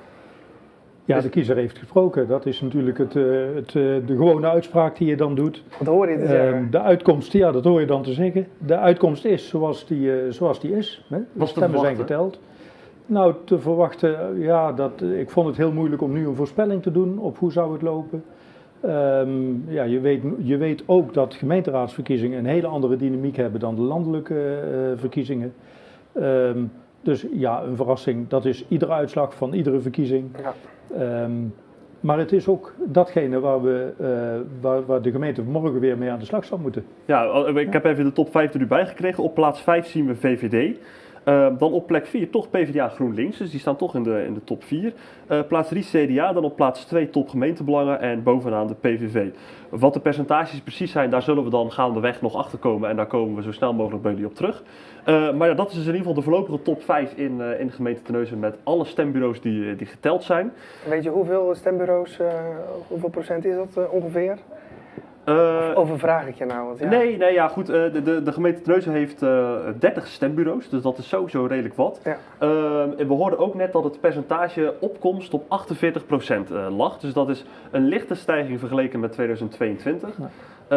Ja, misschien dat mensen dan toch net iets meer het belang hebben gevoeld om hun stem uit te gaan brengen. Ik weet het niet. Het zou zomaar kunnen. Dat heeft natuurlijk ook waarschijnlijk wel met die laten we ze niet weer noemen, de hete hangijzers die hier in de gemeente gespeeld hebben. Maar op zich is het natuurlijk ook wel goed dat het mensen dan toch motiveert om naar de stembus te gaan. Al zou je eigenlijk dat soort dingen niet nodig hebben, denk ik, om men te kunnen motiveren om naar de stembus te gaan. We hebben het net met Michel ook over gehad van hoe laat je een jongere generatie, hoe betrek je die bij de politiek? Hoe zorg je dat die ook zich bewust zijn van hun burgerplicht of in ieder geval het recht om te gaan stemmen. Hoe heb jij dat? We hoorden net van Michel, bij ons thuis wordt veel over politiek gesproken. Dus dat wordt toch een beetje met de paplepel ingegoten. Is dat bij jou thuis ook zo? Goh, ik zou het moeten vragen aan de kinderen. Maar ik denk een inschatting? We hadden absoluut onze politieke meningen en overtuigingen overigens. Maar ik denk niet dat we die heel erg uitvoerig bediscussieerden. Wat we wel belangrijk vonden was altijd dat er een maatschappelijke betrokkenheid ontstond. En dat je realiseert dat niet alles vanzelf gaat en dat er een overheid is waar je een klein beetje invloed op hebt, namelijk door het uitbrengen van je stem. En dat je daarmee dus ook wel iets kunt beïnvloeden van wat er in je omgeving gebeurt. Ja. Maar hele verhitte politieke discussies, daar hebben we ons nooit zo aangewaagd. Bovendien, die had ik op mijn werk genoeg, dus die hoefde hier niet. Die hoefde ik thuis niet ook nog eens een keer te hebben. En zijn de kinderen die ook echt politiek actief geworden zijn? Nee. Is dat, Nee. Had je dat wel leuk gevonden? Nee. Och, kijk, politiek is, dat moet je ook een beetje liggen, denk ik. Daar moet je een beetje voor in de wieg gelegd zijn. Kijk, wat ik in zijn algemeenheid echt een zorgpunt vind, is wel de betrokkenheid van jeugd op politiek en op overheidsfunctioneren. Dat is natuurlijk al jaren echt een enorm probleem. Hè. We zien allerlei programma's van ProDemos die probeert echt ook op scholen te gaan en je kinderen echt te betrekken, jongeren echt te betrekken. Maar dat gaat toch maar heel moeizaam. Nou, daar ligt wel een bedreiging voor de toekomst. En ik weet niet of dat gat, we zeggen dan het vertrouwen in de overheid neemt nog steeds verder af. Ik weet niet hoe je dat vertrouwen nog verder kunt terugwinnen en of het terug te winnen is. Ja. Wel, jij zegt net Martijn, we hebben het weer over de grote hangijzers. Hè? Die hebben toch veel invloed dan mogelijk op die uitslag hier in Terneuzen. Maar wat het wel is, het feit dat Frank Wierwind hier nu de presentatie staat te doen en niet Erik van Meijenboer. Het komt wel allemaal weer terug bij die grote, die hete hangijzers waar we het net over hebben. Dus het heeft wel degelijk toch echt wel veel invloed. Ja, of dat te maken heeft met het onderwerp of met het proces zoals dat gelopen is, dat zijn natuurlijk de vragen die je moet stellen. En het is altijd moeilijk, dat is ook aan de ene kant de kracht en aan de andere kant de moeilijkheid van democratie, om ervoor te zorgen dat je met elkaar op een lijn komt die ook voor iedereen wel op een of andere manier acceptabel is. En we zijn in Nederland natuurlijk uitvinder van het polderen, maar dat heeft ons heel lang heel ver gebracht. En dat wordt nu wat moeilijker. Nou, standpunten wat helderder of wat explicieter worden. En waarom ik het zo zei, Rens, is natuurlijk ook het feit dat er een beslissing wordt genomen om een bepaalde locatie niet als AZC aan te wijzen, betekent niet dat de opdracht ineens verdwijnt. Want die spreidingswet, dus daarom, er zijn zoveel meer taken van de gemeente. Als je het hebt over de WMO, over de jeugdzorg, over allemaal dat soort dingen, waar de gemeente wel een hele belangrijke en prominente rol in speelt. En denk ik, daar moet het ook over gaan. Het is bijna misschien alsof die wat kleinere thema's dan vergeten worden. Ja, en het feit dat er op een bepaalde locatie geen AZC... de gemeente zal toch, of het college, zal toch op zoek moeten hoe ze die opdracht die ze van het Rijk gekregen hebben, hoe ze die toch gaan invullen. Hè? En het wordt soms zo platgeslagen in, we zijn er tegen, dus dan hoeft het niet. Ja, zo makkelijk is het natuurlijk niet. Nee, een gemeente heeft natuurlijk heel veel taken die ze eigenlijk in medebewind uitvoeren, heet dat dan. Hè? Die eigenlijk rijkstaken zijn, maar die door gemeentes uitgevoerd worden. Dat is opvang, dat is er ook zo één. En je hebt gewoon de verplichting daar wel je aandeel aan te leveren. En nou zijn er in Den Haag natuurlijk ook allerlei discussies over geweest. De spreidingswet is daar een gevolg van. Maar uiteindelijk zul je in Nederland wel naar een systeem moeten waarin je met elkaar zeg maar, een oplossing voor dat vraagstuk krijgt. En die oplossing, wat die dan moet zijn, ja, dat is een punt 2. Maar dat is wel wat je moet doen. Ja, PVV dus de grote winnaar hier in Terneuzen. In Hulst lijkt dat weer algemeen belang Groot Hulst te gaan worden. En daar staat nu iemand van voor de camera bij Annemarie. Als ik het goed heb, Theo de Jong. Ja, naast mij is aangeschoven Theo de Jong van Algemeen Belang Groot Hulst. En die zit hier eigenlijk heel relaxed, klopt hè? Ik zit redelijk relaxed. Ja, het gaat helemaal goed, helemaal naar wens. De getallen van de stembureaus die zijn komen overeen met wat we ongeveer verwacht hadden. Dus ja, ik voel me goed. Ik denk dat we een fijne campagne hebben gevoerd. Echt heel hard ons best gedaan met z'n allen om een mooi resultaat te bereiken. En het lijkt erop dat dat er ook uitkomt. U heeft nu 6 zetels in de raad. Wat verwacht u voor de komende periode? Ja, we hopen natuurlijk een beetje op hetzelfde. En heel stiekem ook misschien wel een 7e, maar dat moeten we straks zien. 6 zou heel mooi zijn, omdat je met 5 wat meer mogelijkheden hebt om onder andere de commissies te vullen met wat meer mensen. Waardoor ook de mensen die wat verder onder op de lijst staan wat meer kansen krijgen, zoals ik zelf. Ik sta op nummer 16, dus ik zou het hartstikke leuk vinden om een commissie te kunnen vullen. Dus dat is waar we op hopen. En we gaan straks horen wat ongeveer de voorlopige prognose gaat zijn. Dus ja, spannend. En welke commissie spreekt u aan? Of is dat al verdeeld of bedacht? Of? Nee, dat is nog niet verdeeld. Dat wordt straks gedaan. Maar de commissie die mij aanspreekt is ABZ. Ik heb een achtergrond bij Defensie. Ik heb 40 jaar bij de Koninklijke Marechaussee gewerkt. Dat gaat natuurlijk helemaal over veiligheid. En ook in ABZ zit veiligheid. Dus ik wil me daar heel hard voor inzetten om in die commissie op het gebied van veiligheid mijn mannetje te staan. Voor de mensen thuis die geen idee hebben wat ABZ is? Algemeen bestuurlijke zaken. Ja. Dus u zegt van ik ga me echt voor op dat onderwerp inzetten. Stel nu, u komt niet in een commissie. Wat gaat u dan doen? Dan ga ik mijn mede-partijleden ondersteunen. Dus ik heb nog steeds die kennis en die know-how op het gebied van veiligheid, van ABZ. En ook ben ik heel erg geïnteresseerd in de andere onderwerpen. Dus ik ga daar waar andere commissieleden of raadsleden ondersteuning kunnen gebruiken bij onderwerpen. Dan ga ik ze proberen om aan te vullen, te helpen, te ondersteunen. Zodat we toch op een juiste manier in Hulst ons kunnen vertegenwoordigen. Want dat vindt u belangrijk, hè? Dat dat goed gebeurt? Ja, ik vind dat heel belangrijk. We moeten serieus politiek bedrijven, goed luisteren naar onze inwoners. Er zijn voor onze inwoners en kijken waar we de belangen van onze inwoners kunnen waarmaken. Dus ook wat we schrijven, wat in onze lijsten staat, in ons programma, dat we dat ook gaan waarmaken. Dus dat vind ik erg belangrijk. Ja. Dat is heel mooi gezegd, dank u wel. Graag gedaan. Ja, zaten nog steeds op rond. Ja, dat is vanuit Hulst, de reactie van Algemeen Belang Groot Hulst. Gaan we toch nog even doorpraten op wat er in Terneuzen op dit moment gebeurt. De PVV dus de grootste op dit moment. Op dit moment, dat lijkt de voorlopig definitieve uitslag te zijn. Die top 5 die ik net noemde. Nu gaat dus dat coalitievormen plaats gaan vinden. Wanneer gaan die echte gesprekken nou beginnen? Ja, dat ligt een beetje aan de start, hè. Hoe gauw of hoe snel de uitkomst definitief bekend is.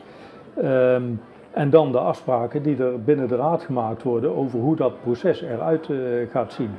Dan zal er gekozen worden welke mensen krijgen de lead, zeg maar, over dat formatieproces.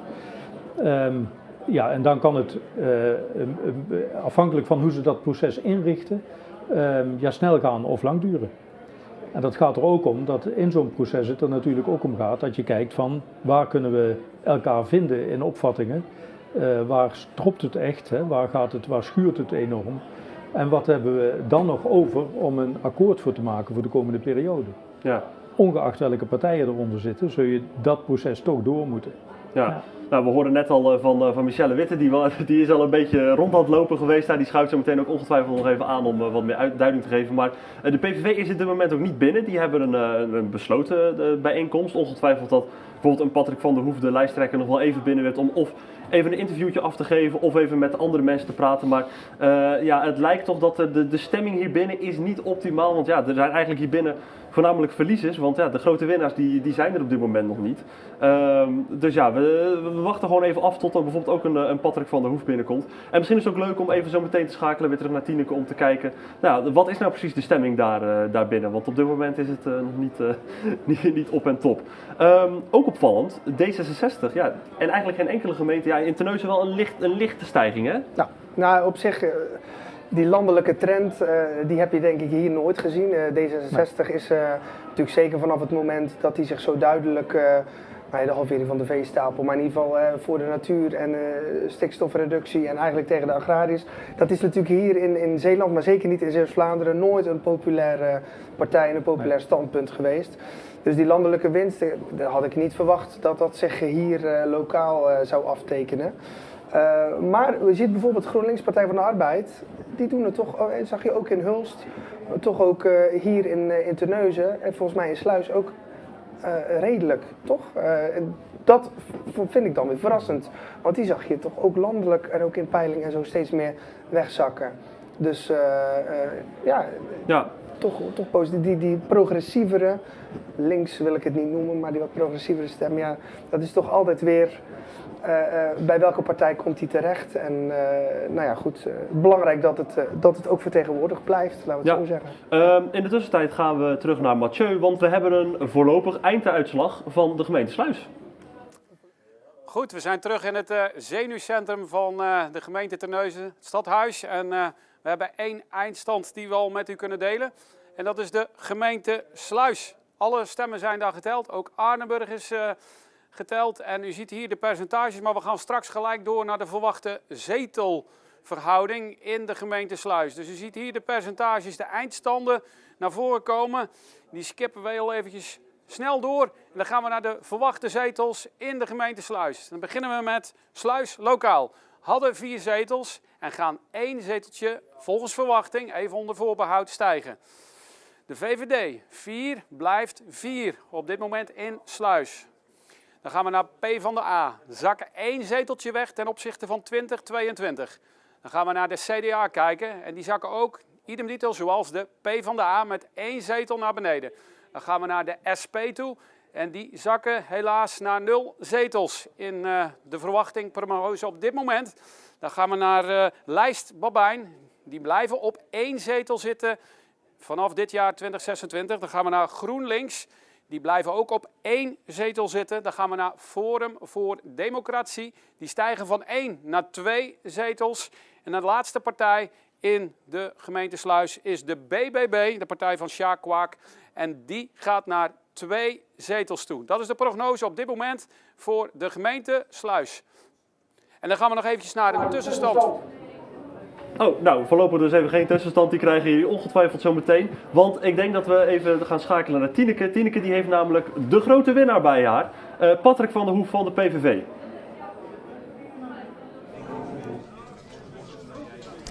Patrick van der Hoef, PVV Terneuzen. Wat voel je nu? Ja, euforisch. Dit had ik natuurlijk ook niet verwacht. We wisten wel dat we zouden groeien. Maar 4 zetels is ook al groei. Restzetel 5 is natuurlijk ook heel fijn. Ik zie net de resultaten, 7 zetels. Nou, dat neemt de grote verantwoordelijkheid met zich mee. Die zullen we uiteraard ook nemen. Ik zie er misschien rustig uit, maar de bloeddruk die gaat omhoog, de hartslag gaat omhoog. Dus heftig.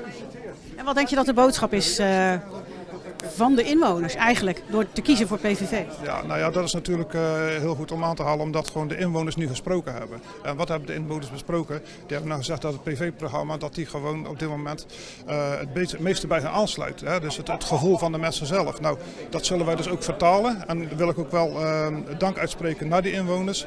Van dank dat u het vertrouwen aan ons geeft. En ook natuurlijk de vrijwilligers die voor mij aan de slag zijn gegaan. De mensen van mijn lijst, het campagneteam. We hebben een grote campagne gedraaid. Was ook wel nodig. We vonden het ook wel heel prettig om te doen. Maar hier staan we nu en dit is het resultaat. Ja, prachtig. Nou, kwamen de resultaten binnen. Ik vond het zelf vrij onverwachts, vrij snel ging het eigenlijk. Jullie waren hier niet met de partij. Nee, dat is correct. Dat heeft meer een beetje te maken met de organisatie. Want de organisatie is altijd puikwerk. Dat bedoel ik niet op die manier. Maar er was maar per partij plek voor 8 personen. Nou, mijn ploeg, mijn team is natuurlijk veel groter dan dat. En ik vind dat ik als fractievoorzitter, als lijsttrekker, vind dat ik bij mijn mensen moet zijn. Hè. De mensen die juist voor mij zo hard gewerkt hebben. Dus we hebben een horecagelegenheid in de buurt opgezocht. Daar zijn we dan met z'n allen aan de slag gegaan om de uitslagen te bekijken. En ik vond dat ik die mensen niet in de steek kon laten. Dus ik ben hier nu wel, samen met mijn raadsleden. Hè. We hebben 3 raadsleden hier en dan een lijsttrekker. En de andere mensen die wachten op mij totdat ik weer terugkom straks. En wat gebeurde er in het café toen bekend werd dat jullie zoveel winst hadden? Ja, dat was een best een bijzonder momentje, want er wordt heel veel gejoeld en gejuicht en enthousiasme. Waardoor ik niet kon verstaan wat er nou precies gezegd werd. Dus er moesten andere mensen weer met foto's komen van, goh, kijk, dit is er aan de hand en dat is er aan de hand. Dus dat is het verhaal. Ja. En nu? Hoe gaat het nu verder met jou? Nou ja, dus we mogen duidelijk zijn. We zullen natuurlijk onze verantwoordelijkheid nemen. De komende dagen zal er vanuit het ambtelijk apparaat ook wel uitgelegd worden wat er dan normaal gesproken ook gaat gebeuren. We gaan het zien. We gaan ook kijken nog even goed naar de cijfers van wat is er nou precies gebeurd. Welke partijen hebben gewonnen, welke partijen hebben verloren. En aan de hand daarvan gaan we gewoon gesprekken voeren en gaan we straks zorgen dat Terneuzen goed bestuurd wordt. We gaan even stoppen, want er wordt hier wat gezegd. Oké. We gaan nu weer verder naar de zetelverdeling hier. Eens kijken wat er... ik zie al een heleboel koppen bij elkaar gestoken worden van hoe het verder moet. We gaan het horen. Ja, volop overleg dus tussen alle fracties die op dit moment hier wel aanwezig zijn. Ja, nu dus ook de PVV. Ja, stiekem zullen dan de gesprekken al een klein beetje plaats gaan vinden. Zal al een beetje gepeld worden over mogelijke coalities. Nu is het wel interessant. Landelijk zien we bijvoorbeeld dat een PVV al bij voorbaat vaak wordt uitgesloten om mee samen te werken in een coalitie. Denk je dat we dat lokaal ook gaan zien? Ja, daar kan ik echt geen enkele uitspraak over doen. Daar weet ik niet van hoe de opvattingen liggen. En ik denk dat het een lastig proces wordt om met elkaar nu de goede stappen voorwaarts te kunnen zetten. En één ding is zeker, Terneuzen heeft recht op een goede gemeenteraad. En die zal er ook komen ook. Die is er al, die is benoemd dadelijk. En wat dan de collegevorming precies betekent, zal daar een afgeleide van zijn. Ja. Op welke manier dan ook. Ja, nou ja, goed, uiteindelijk is inderdaad gekozen. Er is gekozen om PVV de grootste te maken in de gemeente Terneuzen. Daardoor vergeten we bijna ook dat er de andere gemeente volop gestemd is. En dat we er net ook gewoon een voorlopige uitslag van de gemeente Sluis hebben gekregen. En dat ook Hulst het einde nadert met de meeste stemmen die binnendruppelen. In de gemeente Sluis zagen we bijvoorbeeld ook een best wel grote groei voor de BBB. FVD, Forum voor Democratie, die groeien. Toch weer wat meer dat rechtsere geluid. Hier heeft een hele verrassing dat het groeit, hè? Nee, ja, dat ligt er een beetje aan met welke bril je daarnaar wilt kijken. Maar ook dat is een kwestie van hoe krijgt een partij zijn achtergrond en hoe spelen ze zichzelf in de aandacht. En welke kiezer raken ze met hun betoog? Daar gaat het dan toch uiteindelijk om. Ja. Het is nog even wachten op de zetelverdeling van de andere partijen ook. Überhaupt ook de top 5, hè, wat daar de zetelverdeling van gaat worden. Ik ga ervan uit dat we die redelijk snel gaan krijgen, aangezien er hier in de zaal inmiddels ook al van alles verteld wordt. Nee, maar ik vind het wel leuk, want je stelt de vraag aan Jan. Ik snap dat jij daar geen uitspraak over kan doen, maar jij misschien toch als politieke volger. Wat verwacht jij dat er hier op het gebied van de coalitie, want hier in Terneuzen verschuift er natuurlijk ook een boel, ook in de raadzetels. Top is ineens de grootste niet meer. Daarom, het zal natuurlijk ook echt zetels tellen worden of ze zonder de PVV of er een coalitie gevormd kan, een stabiele coalitie gevormd kan worden. Wat denk jij wat er hierna gaat gebeuren? Het is zo afhankelijk van hoe de andere partijen PVV gaan ontvangen als grote winnaar. Uiteindelijk, ze zijn de grote winnaar, zij zijn nu aan zet. Maar hoe gaat die samenwerking verlopen? Maar kan jij iets zeggen over hoe die dynamiek geweest is de afgelopen 4 jaar met PVV in de Raad? Hoe is die samenwerking met de BNW en met de andere partijen geweest? Is dat altijd een constructieve houding geweest? Is dat een open houding geweest? Of is... Nou ja, goed, de PVV heeft natuurlijk een bepaalde status waar ze onbekend staan. En ik denk dat ze dat lokaal ook best wel uitvoeren. Hè. Ik bedoel, ze zijn altijd niet tegen alle plannen van het college liggen ze. Maar toch ook weer die grote thema's, daar liggen ze toch vaak. De campus Terneuzen, daar zijn ze fel op tegen. Wat hun betreft gewoon gelijk de stekker eruit en opdoeken die handel. Nu weten we dat een heel lastig verhaal gaat worden om zomaar eens daar de stekker uit te trekken. Dus ik verwacht niet dat nu zij de grootste zijn, dat ineens gedaan is. Nee. En of ze partijen met zich mee gaan vinden die daarom, aan dat soort beleid willen gaan meewerken. Natuurlijk, dat speelt allemaal mee. En uiteindelijk komt het erop neer, gaan ze überhaupt plaatsnemen in het college of worden ze gewoon een grote oppositiepartij? Want dat zie je bijvoorbeeld landelijk, hè, dat PVV gewoon een grote oppositiepartij is. Wat wel moeilijk is natuurlijk, daar hebben we het daarnet ook over gehad, over de opkomst. Je zit met een opkomst van 50%. Op het moment dat je dan ook nog eens een partij die als grootste wordt verkozen, niet mee gaat laten doen in het bestuur. Ja, wat heeft dat dan eventueel weer voor gevolgen voor een verdere opkomst? Dat blijft natuurlijk een moeilijke afweging van stabiel bestuur kunnen vormen. Want het beleid dat de afgelopen 4 jaar gevoerd is, en zoals jij ook al terecht zei, niet alleen de afgelopen 4 jaar, maar dat is natuurlijk al van decennia beleid, wat je allemaal met je meedraagt en wat de bestuurder die nu aantreedt, die bagage neemt die allemaal mee, voortzetten. Ja. Ja, dus wat dat betreft is het wel heel interessant wat er hier in Terneuzen, ik denk dat je in Sluis en in Hulst toch wel wat gaat zien dat de coalities die de afgelopen 4 jaar gezeten hebben, dat die op zich redelijk door kunnen besturen. Maar hier in Terneuzen, dat gaat wel spannend worden. Ja, en ook de vraag hoe dan ook gaat het ook over de meerderheden die gevormd kunnen worden. Hè? Ja. Door welke partijen dan ook, of in welke omstandigheid dan ook. Dus het is, en ik heb toen straks gezegd van kijk, in één keer een absolute wending, ja, dat is in Nederland niet gebruikelijk, hè? Nee. Dat is niet te doen in opvattingen. En je hebt natuurlijk altijd het vangnet van de volledige raad die daar als een filter en als echt democratisch verkozen orgaan ook zijn rol zal spelen en zijn rol zal pakken. Daar ben ik echt van overtuigd. Ja. Het is nu zo dat in Sluis zijn dus de uitslagen binnen en het is dan ook zo, het Belfort gaat bijna haar deuren al sluiten. Maar er zijn nog wat mensen die bij de camera verschijnen, dus we schakelen even naar Hendrine van Walbeek in Sluis met op dit moment het CDA.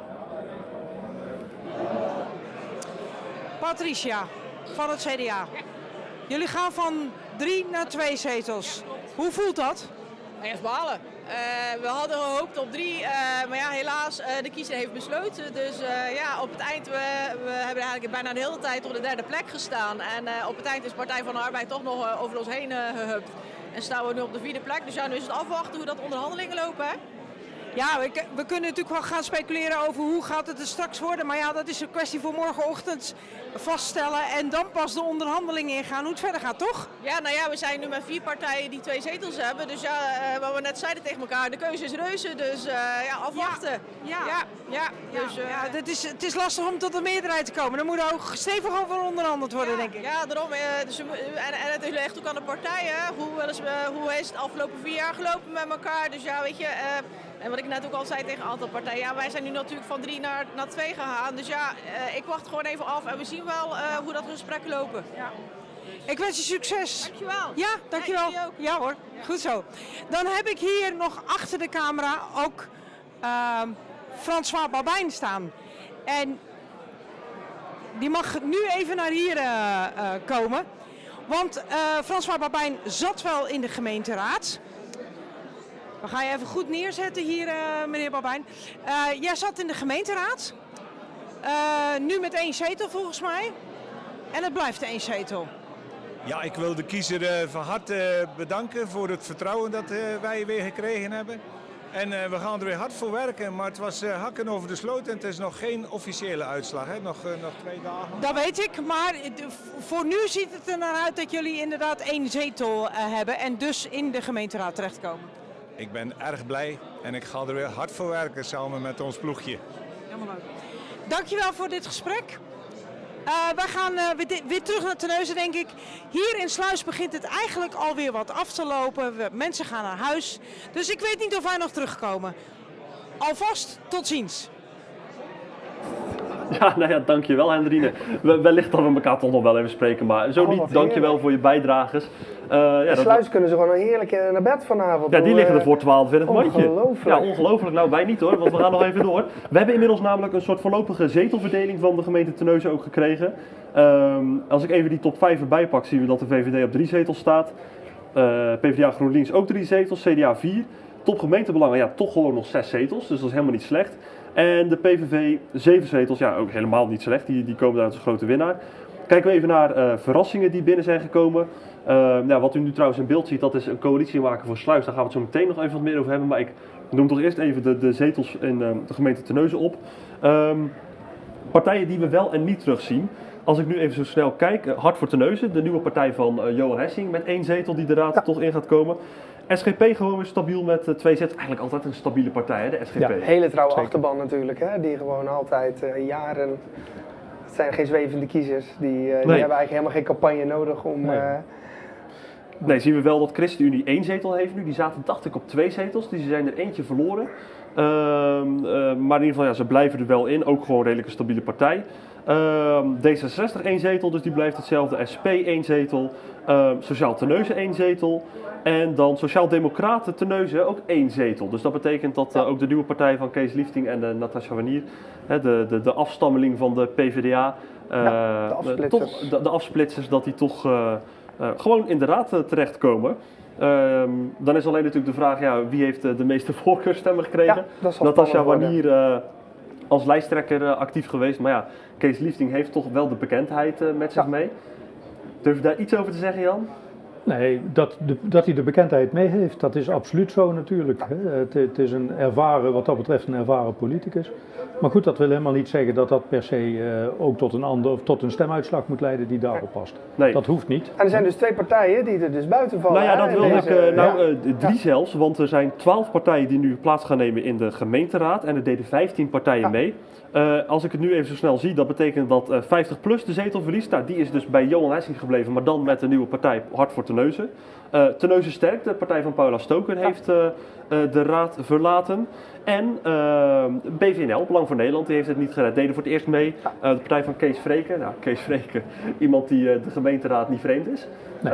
Maar ja, hij probeert het nu toch weer al een paar keer op rij, maar het lukt niet. Nee. Ja, jammer hè. De partijen die er niet in komen, die hebben uiteraard natuurlijk ook allemaal hun stinkende best gedaan om wel een resultaat te halen. En dan, dat is alleen al voor de energie die erin gestopt is natuurlijk een beetje een traumatische ervaring waarschijnlijk voor die mensen. Nou, maar goed, het is de uitslag zoals die is. Ja, en dus BVNL, dat zag je natuurlijk ook in Hulst, die hebben niet een hele hoge score halen daar. Nou, hier dus een Terneuzen ook niet. Landelijk is BVNL natuurlijk ook niet echt een hoogvlieger, hè? Nee. Helemaal niet. Van Wiebe van Haga werd gezegd toch dat hij de 151ste zetel in de Tweede Kamer inneemt vanuit huis. Hè? Zo heeft hij het zelf genoemd. Ja, het is natuurlijk niet echt meer een partij. Het is een waardeloze zetel. In principe wel. Maar goed, het is wel een bepaald rechtsgeluid natuurlijk waar je wel van ziet. En Sluis, het geluid van Forum voor Democratie, dat levert dan wel heel veel stemmen op. Dus ik denk dat het misschien een beetje wel de hoop was dat in Hulst en in Terneuzen, dat die echt uiterst rechtse stem, die misschien zelfs de PVV nog niet rechts genoeg vonden, dat die daar zouden landen. Nou, je ziet in zo'n Sluis Forum doet het daar hartstikke goed. Ja, BVNL die haalt dat niet. Ja, want BVNL is uiteindelijk natuurlijk ook weer een afsplitsing geweest van Forum voor Democratie. Dat is dat zeker. Het schakt allemaal naar elkaar door. We hebben inmiddels ook een einduitslag voor de gemeente Hulst. En Mathieu die staat voor ons klaar om die te presenteren. Gaan we over naar de eindstand in de gemeente Hulst. Alle stemmen zijn geteld. Alles is binnen. Alle stemlokalen bij elkaar gebracht hier in het zenuwcentrum in het mooie Terneuzen, gemeente Terneuzen. En we gaan het met u doorlopen. We gaan heel even snel door de percentages heen. Die ziet u hier. Algemeen belang Groot Hulst, 27,3. CDA, nou we zagen ze voorbij komen. BVNL, SP, BVO. We gaan even kijken hoe dat ontwikkelt. BVO dus een dikke plus, de nieuwe partij van Tom Willaert. Dan gaan we heel eventjes naar de zetelverdeling, de verwachte zetelverdeling kijken in de gemeente Hulst. En dat betekent algemeen belang Groot Hulst gaat verwacht van 7 naar 6. 1 zeteltje minder dan in 2022. Dan gaan we naar de CDA. Die blijven stabiel. 4 op 4, dus die gaan door zoals het nu eruit ziet met 4 zetels vanaf 2026. 1 zeteltje minder voor Groot Hontenisse Hulst. Die gaan van 3 naar 2 zetels ten opzichte van 2022. Dan gaan we naar de Partij van de Arbeid GroenLinks. Blijven stabiel op 2 zetels. Dan gaan we naar de VVD. Die stijgen van 1 naar 2 zetels in de gemeente Hulst. Dan gaan we naar D66. Die blijven stabiel op 1 zetel. En dan gaan we naar de laatste partijen in de gemeente Hulst. De laatste 3. En dat is BVNL. Helaas, zoals het er nu vooruit ziet, geen zetels. Ook voor SP helaas geen zetels. Maar wel zetels voor BVO. Maar liefst 4 zetels voor BVO en de gemeente Hulst. En dat is op dit moment de eindstand in die gemeente Hulst. En dan gaan we even naar natuurlijk de gemeente Terneuzen. En die hebben we nog niet verwerkt, maar die hebben we wel hier zo in de telefoon staan. En die gaan we even met u delen. Daar is PVV de grote winnaar geworden met 7 zetels. 7 zetels. Dan top gemeentebelangen met 6 zetels op een tweede plaats. Bij derde plaats 4 zetels voor het CDA. De Partij van de Arbeid GroenLinks 3 zetels. De VVD ook 3 zetels. De ChristenUnie op dit moment, even onder voorbehoud, 1 zetel. D66 ook 1 zetel. Dan gaan we naar, heel eventjes kijken, HVT, dat is Hart voor Terneuzen. Dat is 1 zetel, de SGP 2 zetels.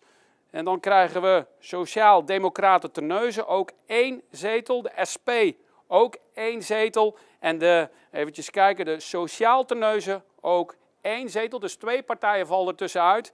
En best wel wat verdeeld op het einde. Een aantal partijen, veel partijen met 1 of 2 zetels. Dat is de eindstand in Terneuzen, hier vanuit het zenuwcentrum, het mekka van de uitslagen van de gemeenteraadsverkiezingen hier in Zeeuws-Vlaanderen.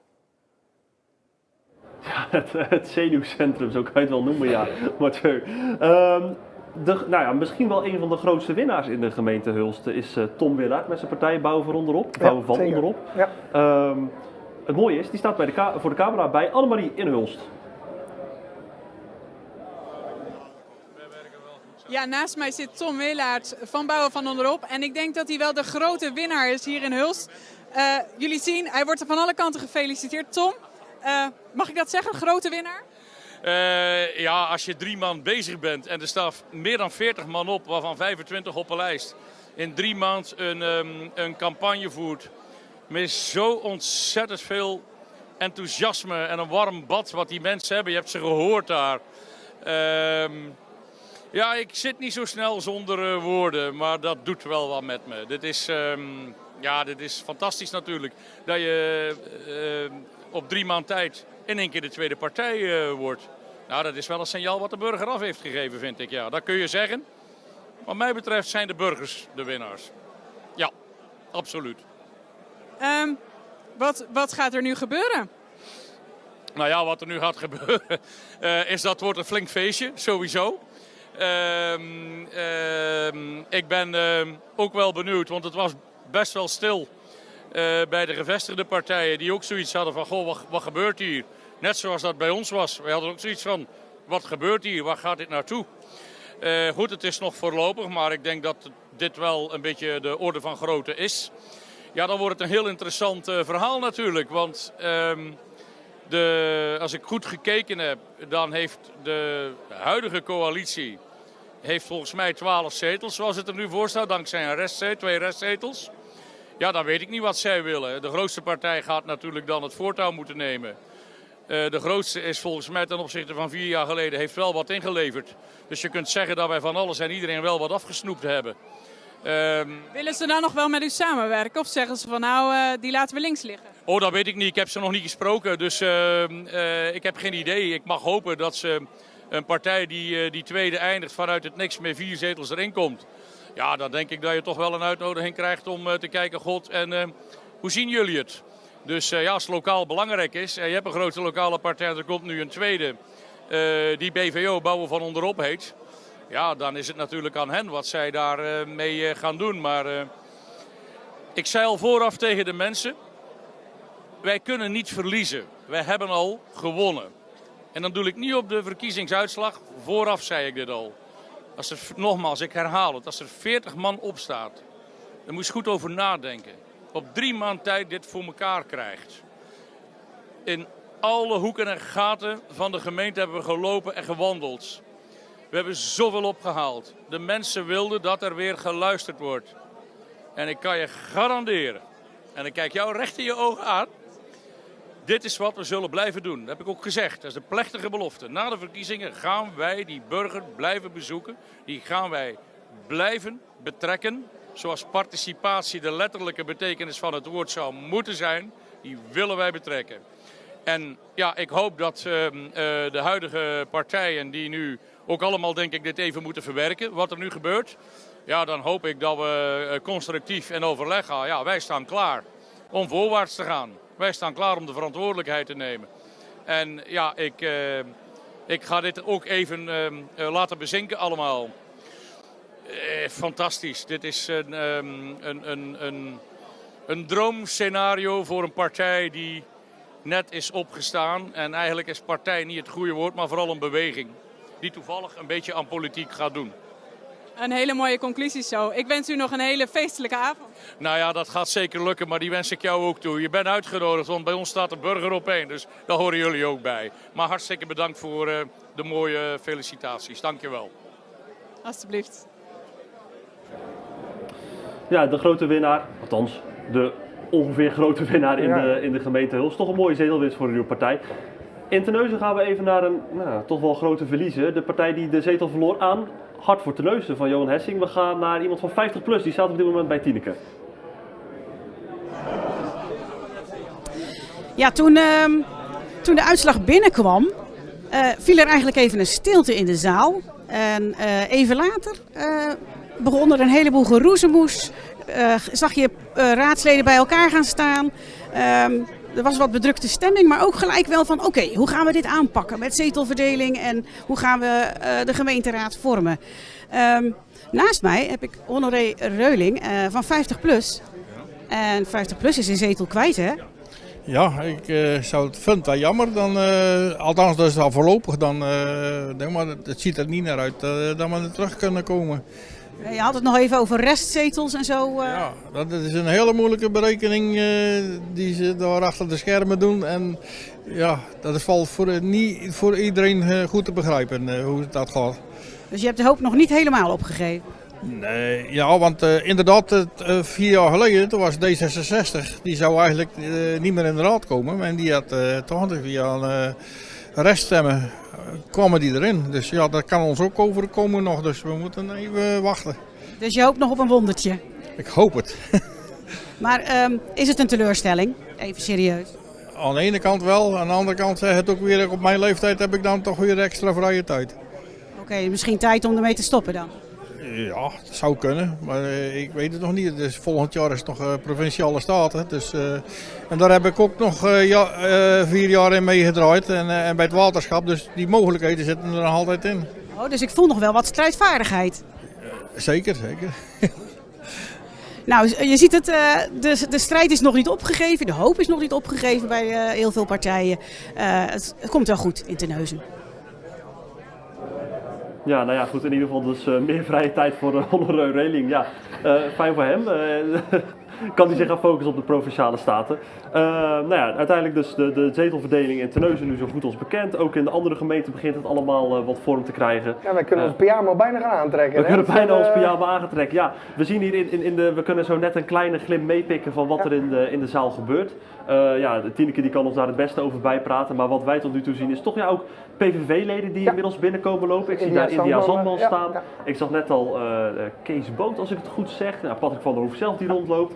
Het stroomt hier ook vol met de PVV-leden. En ze zijn ook in gesprek met de andere partijen. Dus ja, ik ben benieuwd of ze toch stiekem al coalitievormingen aan het doen zijn. Misschien een klein beetje zout in de wonden aan het strooien zijn. Dat kan natuurlijk ook. Dat kan natuurlijk ook. Of in ieder geval de felicitaties ontvangen. Ja. Ik zag net Dert Vlaanderen van de SGP al de hand schudden met Patrick van der Hoef. Maar dat hoort er natuurlijk ook gewoon bij. Hè. Ze hebben natuurlijk campagne gevoerd. En wat je ook voor de rest van elkaar standpunten vindt.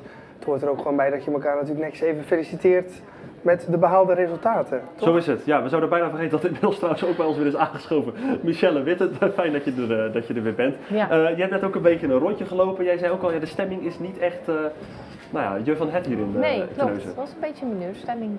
Ja. Het is niet heel veel.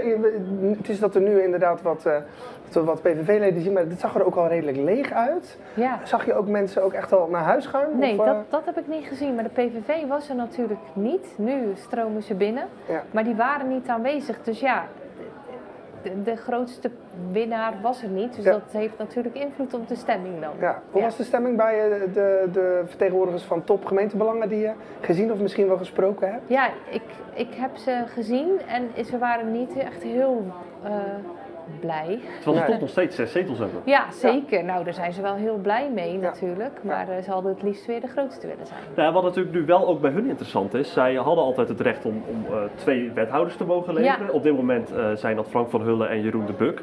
We weten Frank van Hulle die gaat met pensioen, die gaat in ieder geval niet terugkeren als wethouder. Nee. Jeroen de Buk, nou ja, die kans is vrij groot dat hij dat wel gaat doen. Maar Sonja Suij, de grote overstapper van VVD, of de grote overstapper, dat klinkt heel vervelend, zo bedoelde ik dat zeker niet. Zij stapte over van de VVD naar topgemeentebelangen. Zij was wel de logische kandidaat natuurlijk om die tweede functie van wethouder in te vullen. Maar ja, het is nu zomaar nog de vraag of ze überhaupt al 2 wethouders mogen leveren. Ja, dat is een vraag. Dat ligt er helemaal aan hoe de coalitie straks gevormd wordt. Ja. Wat denk je? Ja, we hebben het er net natuurlijk met Jan ook al volop over gehad. Heb jij al ook daar in de zaal misschien wie je met wie hebt zien praten? Heb je al enig idee? Tekent zich al een coalitie af? Ik zag natuurlijk wel een aantal mensen al samen staan dat ik dacht, oké. Maar ja, ik durf er heel weinig over te zeggen. Ja, ik denk dat PVV het sowieso eerst gaat proberen. Ja, tuurlijk. Ja. En dan gaan we kijken wat dat op gaat leveren. Ja. Heel nieuwsgierig. Het was ook voor het eerst natuurlijk, misschien wel voor het laatst, dat weet ik niet, als waarnemend burgemeester Frank Weerwind, die de mensen allemaal toesprak. Hoe vond je dat hij het deed? Wat voor indruk heb je van hem? Ik vind dat hij heel helder en duidelijk binnenkomt bij iedereen. Dat doet hij heel goed. Wat ik me wel afvraag, hij is waarnemend burgemeester tot 1 januari en nu ziet het er toch naar uit dat er een volledig nieuwe kandidaat aan wethouders komt. Ja. En dat doet wat met de ambtelijke organisatie ook. Ga je dan als waarnemend burgemeester al zo snel weer weg? Of moet je nog wat langer door om toch de stabiliteit te bewaken en iedereen in positie te krijgen? Want of de PVV het nu instapt of een andere partij, komt echt een grote wisseling aan wethouders. Dus ik ben echt nieuwsgierig hoe dat ook in een ambtelijke organisatie gaat uitpakken. Ja, en dan is het natuurlijk ook interessant welke wethouders, als de PVV mee gaat doen in de coalitie, wie worden dan wethouders? Gaat Patrick van der Hoef het college in als wethouder? Zien we mensen die juist wat meer onderaan in de lijst staan? Ik denk dat het een hele interessante periode gaat worden. Ja, zeker. Ja. Voor Terneuzen, ja. In de gemeente Hulst is het ook hartstikke interessant, want daar staat inmiddels Luc Magnus bij Annemarie. Oh ja. Groot om te missen. Ja, naast mij is aangeschoven wethouder Luc Magnus. We hadden het er net over. Wordt het een tweede termijn? Ja, dat is nu moeilijk te zeggen. Kijk, vorige keer toen we begonnen hadden we 3 zetels. Nu zijn we gezakt naar 2. Dus het is niet in onze handen om nu te zeggen of er een tweede termijn in zit. Ik heb me wel kandidaat gesteld voor een tweede termijn. Ik dacht toen ik de eerste keer begon als wethouder. Ik had geen ervaring als wethouder, wel in de politiek. Ja, en het is me heel erg meegevallen. Het was leuk werk om te doen. Ik heb het echt met heel veel plezier gedaan. Je kan echt voor de burgers direct wat betekenen. Dus toen had ik besloten dat ik wel een tweede termijn wilde. Maar ja, dat is nu in de handen van in ieder geval anderen. We zijn van de 3e partij naar de 4e partij gegaan. Dus ja, met 2 zetels ben je niet in de lead om te zeggen of dat je een volgende termijn kan. Dus we wachten rustig af. Als partij wachten we rustig af wat de formatie zal gaan brengen. En als we dan even terugkijken, wat is voor u een hoogtepunt geweest? Ja, een hoogtepunt, ja, dan kom ik altijd met hetzelfde. Het aankoop van de haven van Walshoorde is wel een hoogtepunt. Maar toch ook wel, als ik kijk naar overleg met bijvoorbeeld de cliëntenraad in de sociale zekerheid. Dat we getracht hebben daar veranderingen aan te brengen, dat mensen meer zelf keuzes hebben. Ja, ik heb echt heel veel verschillende dingen gedaan, kunst en cultuur. Echt heel veel variaties in onderwerpen. En eigenlijk op elk onderwerp hebben we wel, nou, ik zal niet zeggen het verschil kunnen maken, maar wel veranderingen aangebracht. En hopelijk ten goede voor de burgers van Hulst. En dat heb ik echt met heel veel plezier gedaan. Ik wist niet dat het zo leuk zou zijn. Ik zit al lang in het bestuur. Hè. Ik heb hiervoor bij het waterschap heel lang in het dagelijks bestuur gezeten. Maar ik moet zeggen, de dynamiek van wethouder zijn, het is elk moment anders. En ik heb er echt van genoten. En hopelijk kan het verder. Maar ja, zoals ik zeg, het is niet aan ons. Is er misschien ook een persoonlijk verhaal wat u bijgebleven is van die afgelopen periode? Dat u zegt, ik heb gesproken met burgers of iets bereikt wat echt indruk gemaakt heeft? Ja, nou, zeker. Aan alle onderwerpen zit een persoonlijk verhaal. En ik ga geen mensen noemen, maar bij de haven van Walshoorde zitten er heel veel persoonlijke verhalen. Mensen die daar hun werk hebben. In de bijstand zitten er heel veel persoonlijke verhalen aan mensen waar je wat van kan betekenen in kunst en cultuur om met elkaar te verbinden. Muziekonderwijs, dat is een heel speciaal verhaal. Daar moet in de toekomst maar kijken hoe dat wordt. Ja, het zijn toch allemaal onderwerpen waar ik met heel veel mensen, met heel veel inzet, dat moet ik wel zeggen, heel veel inzet aan gewerkt heb. Niet allemaal met een goed einde naar mijn idee, maar wel met veel inzet. En dat zou ik graag wel willen voortzetten, maar dat zullen we zien. We gaan het zien. We gaan voor u duimen, denk ik. Nou, daar ben ik al blij. Want hadden er iets meer mensen voor mijn partij geduimd, hadden we 3 zetels gehad en dan was het makkelijker geweest. Maar in ieder geval, ik wil de stemmers die op onze partij en op mij gestemd hebben hartelijk bedanken. En de winnaars feliciteren natuurlijk, want dat hoort er ook bij. Een partij die volledig uit het niets gestart is, die dan zo sterk opkomt, nou dat verdient ook een compliment. En dat horen wij hier inderdaad helemaal in de zaal. Dankjewel. Ja, duimen. Ja, het levert je helaas geen zetels op, maar en ook geen stemmen. Maar ja, goed, wel misschien een beetje geluk. We gaan toch nog even terug naar Hulst, want daar staat dus de burgemeester van Hulst ook nog om een reactie te geven. Oh nee, excuus, die staat nog niet klaar. Daar gaan we zo meteen naartoe schakelen. Dan gaan wij het nog even hebben over wat hij zegt. Ja, gaat hij door als wethouder? Ja, ik verwacht het zelf wel. Ik weet, ik vermoed dat ze alles op alles gaan zetten om in ieder geval die coalitie die nu in Hulst zit, om weer voor te zetten. Ondanks dat natuurlijk Tom Willaert met BVO met 4 zetels in de raad komt. Maar hij gaat natuurlijk als afsplitser van Groot-Hond en Nisse-Hulst. Die zullen niet bij elkaar in de coalitie gaan zitten. Nee. En de vraag is denk ik een beetje of je met een partij die 4 maanden geleden is opgericht, of je daar nu als een stabiel bestuur zeg maar mee kan vormen met allemaal nieuwe raadsleden. En misschien moet zo'n partij toch wel gewoon even de tijd krijgen om een weg te vinden in de nieuwe politieke samenstelling. Maar ja, ten opzichte van de coalitie waar die nu zit, de VVD heeft wel 1 zeteltje meer. Bij Algemeen Belang is er 1 zeteltje af. En bij Groot-Hond en Nisse-Hulst. Ik weet niet precies hoe dat met de meerderheid zit en of er dan daardoor nog een extra partij nodig is. Maar wellicht is GroenLinks PvdA een interessante partner die ook al vele jaren een aandeel gehad heeft in het bestuur van Hulst. Maar we gaan het meemaken. Ik verwacht dat daar niet hele grote verschuivingen gaan plaatsvinden, maar we gaan het meemaken. Ja. Nou, zometeen gaan we nog heel even kijken naar de mogelijke coalitievormen in Sluis, even heel kort. Maar we schakelen nu toch echt terug naar Hulst, waar de burgemeester klaar staat, Ilona Jensen van Haars, voor een reactie. Naast mij is aangeschoven burgemeester Jensen van Haars. Hoe is het gegaan vanavond? Ja, vanavond is natuurlijk gewoon alleen maar het voorlezen van de stemmen. En het is best een verrassende uitslag. Een duidelijke uitslag, denk ik ook. En ik ben heel benieuwd hoe de coalitievorming verder gaat. Dus we gaan het meemaken. Want u zei tegen mij aan het begin van de avond, ik heb dat eigenlijk nog nooit gedaan, die uitslagen voorlezen. Is het meegevallen? Het viel me reuze mee. Het ging ook heel snel, moet ik eerlijk zeggen. Het scheelt ook alleen maar op partijniveau. Morgenmiddag om 2 uur hebben we een openbare raadsvergadering. Op een openbare vergadering kun je ook thuis online kijken. Je mag naar het huis komen, maar je kan ook thuis kijken. En dan weet je ook welke mensen er op die stoeltjes gaan zitten. En dat is misschien nog wel spannender dan vanavond. Wat ik me nou afvroeg, want u heeft de laatste 4 jaar met dezelfde wethouders gewerkt, met dezelfde mensen in de raad. Nou krijgt u waarschijnlijk plots allemaal nieuwe collega's. Dat gaan we dan zien, dat hoort ook een beetje bij de baan. En de kiezer heeft gesproken, dus we gaan zien wie dat worden en hoe dat zich gaat samenstellen. Maar ik kijk er ook wel naar uit. Ja, zijn er nu mensen waarvan u denkt, nou, dat hoeft niet nog een keer? Nee, die zijn er zeker niet. En ook geen nieuwe mensen, ook zeg, maar hoeft voor mij niet. Dus ik wens de formerende partijen echt heel veel wijsheid. Want het is geen makkelijke uitslag. Maar het is wel een uitslag waar we het mee moeten doen. En ik denk dat het ook gehoor geeft aan wat de mensen in de samenleving vinden. Dus we gaan het zien. Dus ook alweer spannend? Ja en nee. Ik heb daar op zich vrij weinig over te vertellen. Niet over wie het gaat doen, maar ook niet per se over de inhoud van het coalitieakkoord.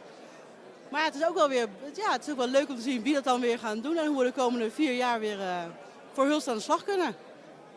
En moet u dan ook echt nog nieuwe mensen helemaal leren kennen? Nee, ik ken denk ik iedereen die op deze lijst stonden. Althans de mensen die verkozen zijn sowieso. Dus ik heb er gewoon heel veel zin om met deze nieuwe ploeg iets moois te gaan doen. Als u nu kijkt naar de afgelopen 4 jaar, wat is u dan bijgebleven? Dat we een heel mooi team waren, dat we echt grote dingen voor Hulst gedaan hebben. Maar als ik kijk naar de uitslag, verwacht ik de komende 4 jaar dat we minstens evenveel werk gaan doen. Afgelopen 4 jaar, een concreet voorbeeld, een hoogtepunt voor uzelf? Dat is ingewikkeld. Ik was natuurlijk een beginnend burgemeester. Ik vond vandaag een hele gekke dag, want ik ben heel lang zelf, eigenlijk deze hele eeuw zelf kandidaat geweest. Als raadslid of als wethouder of als herkiezend wethouder.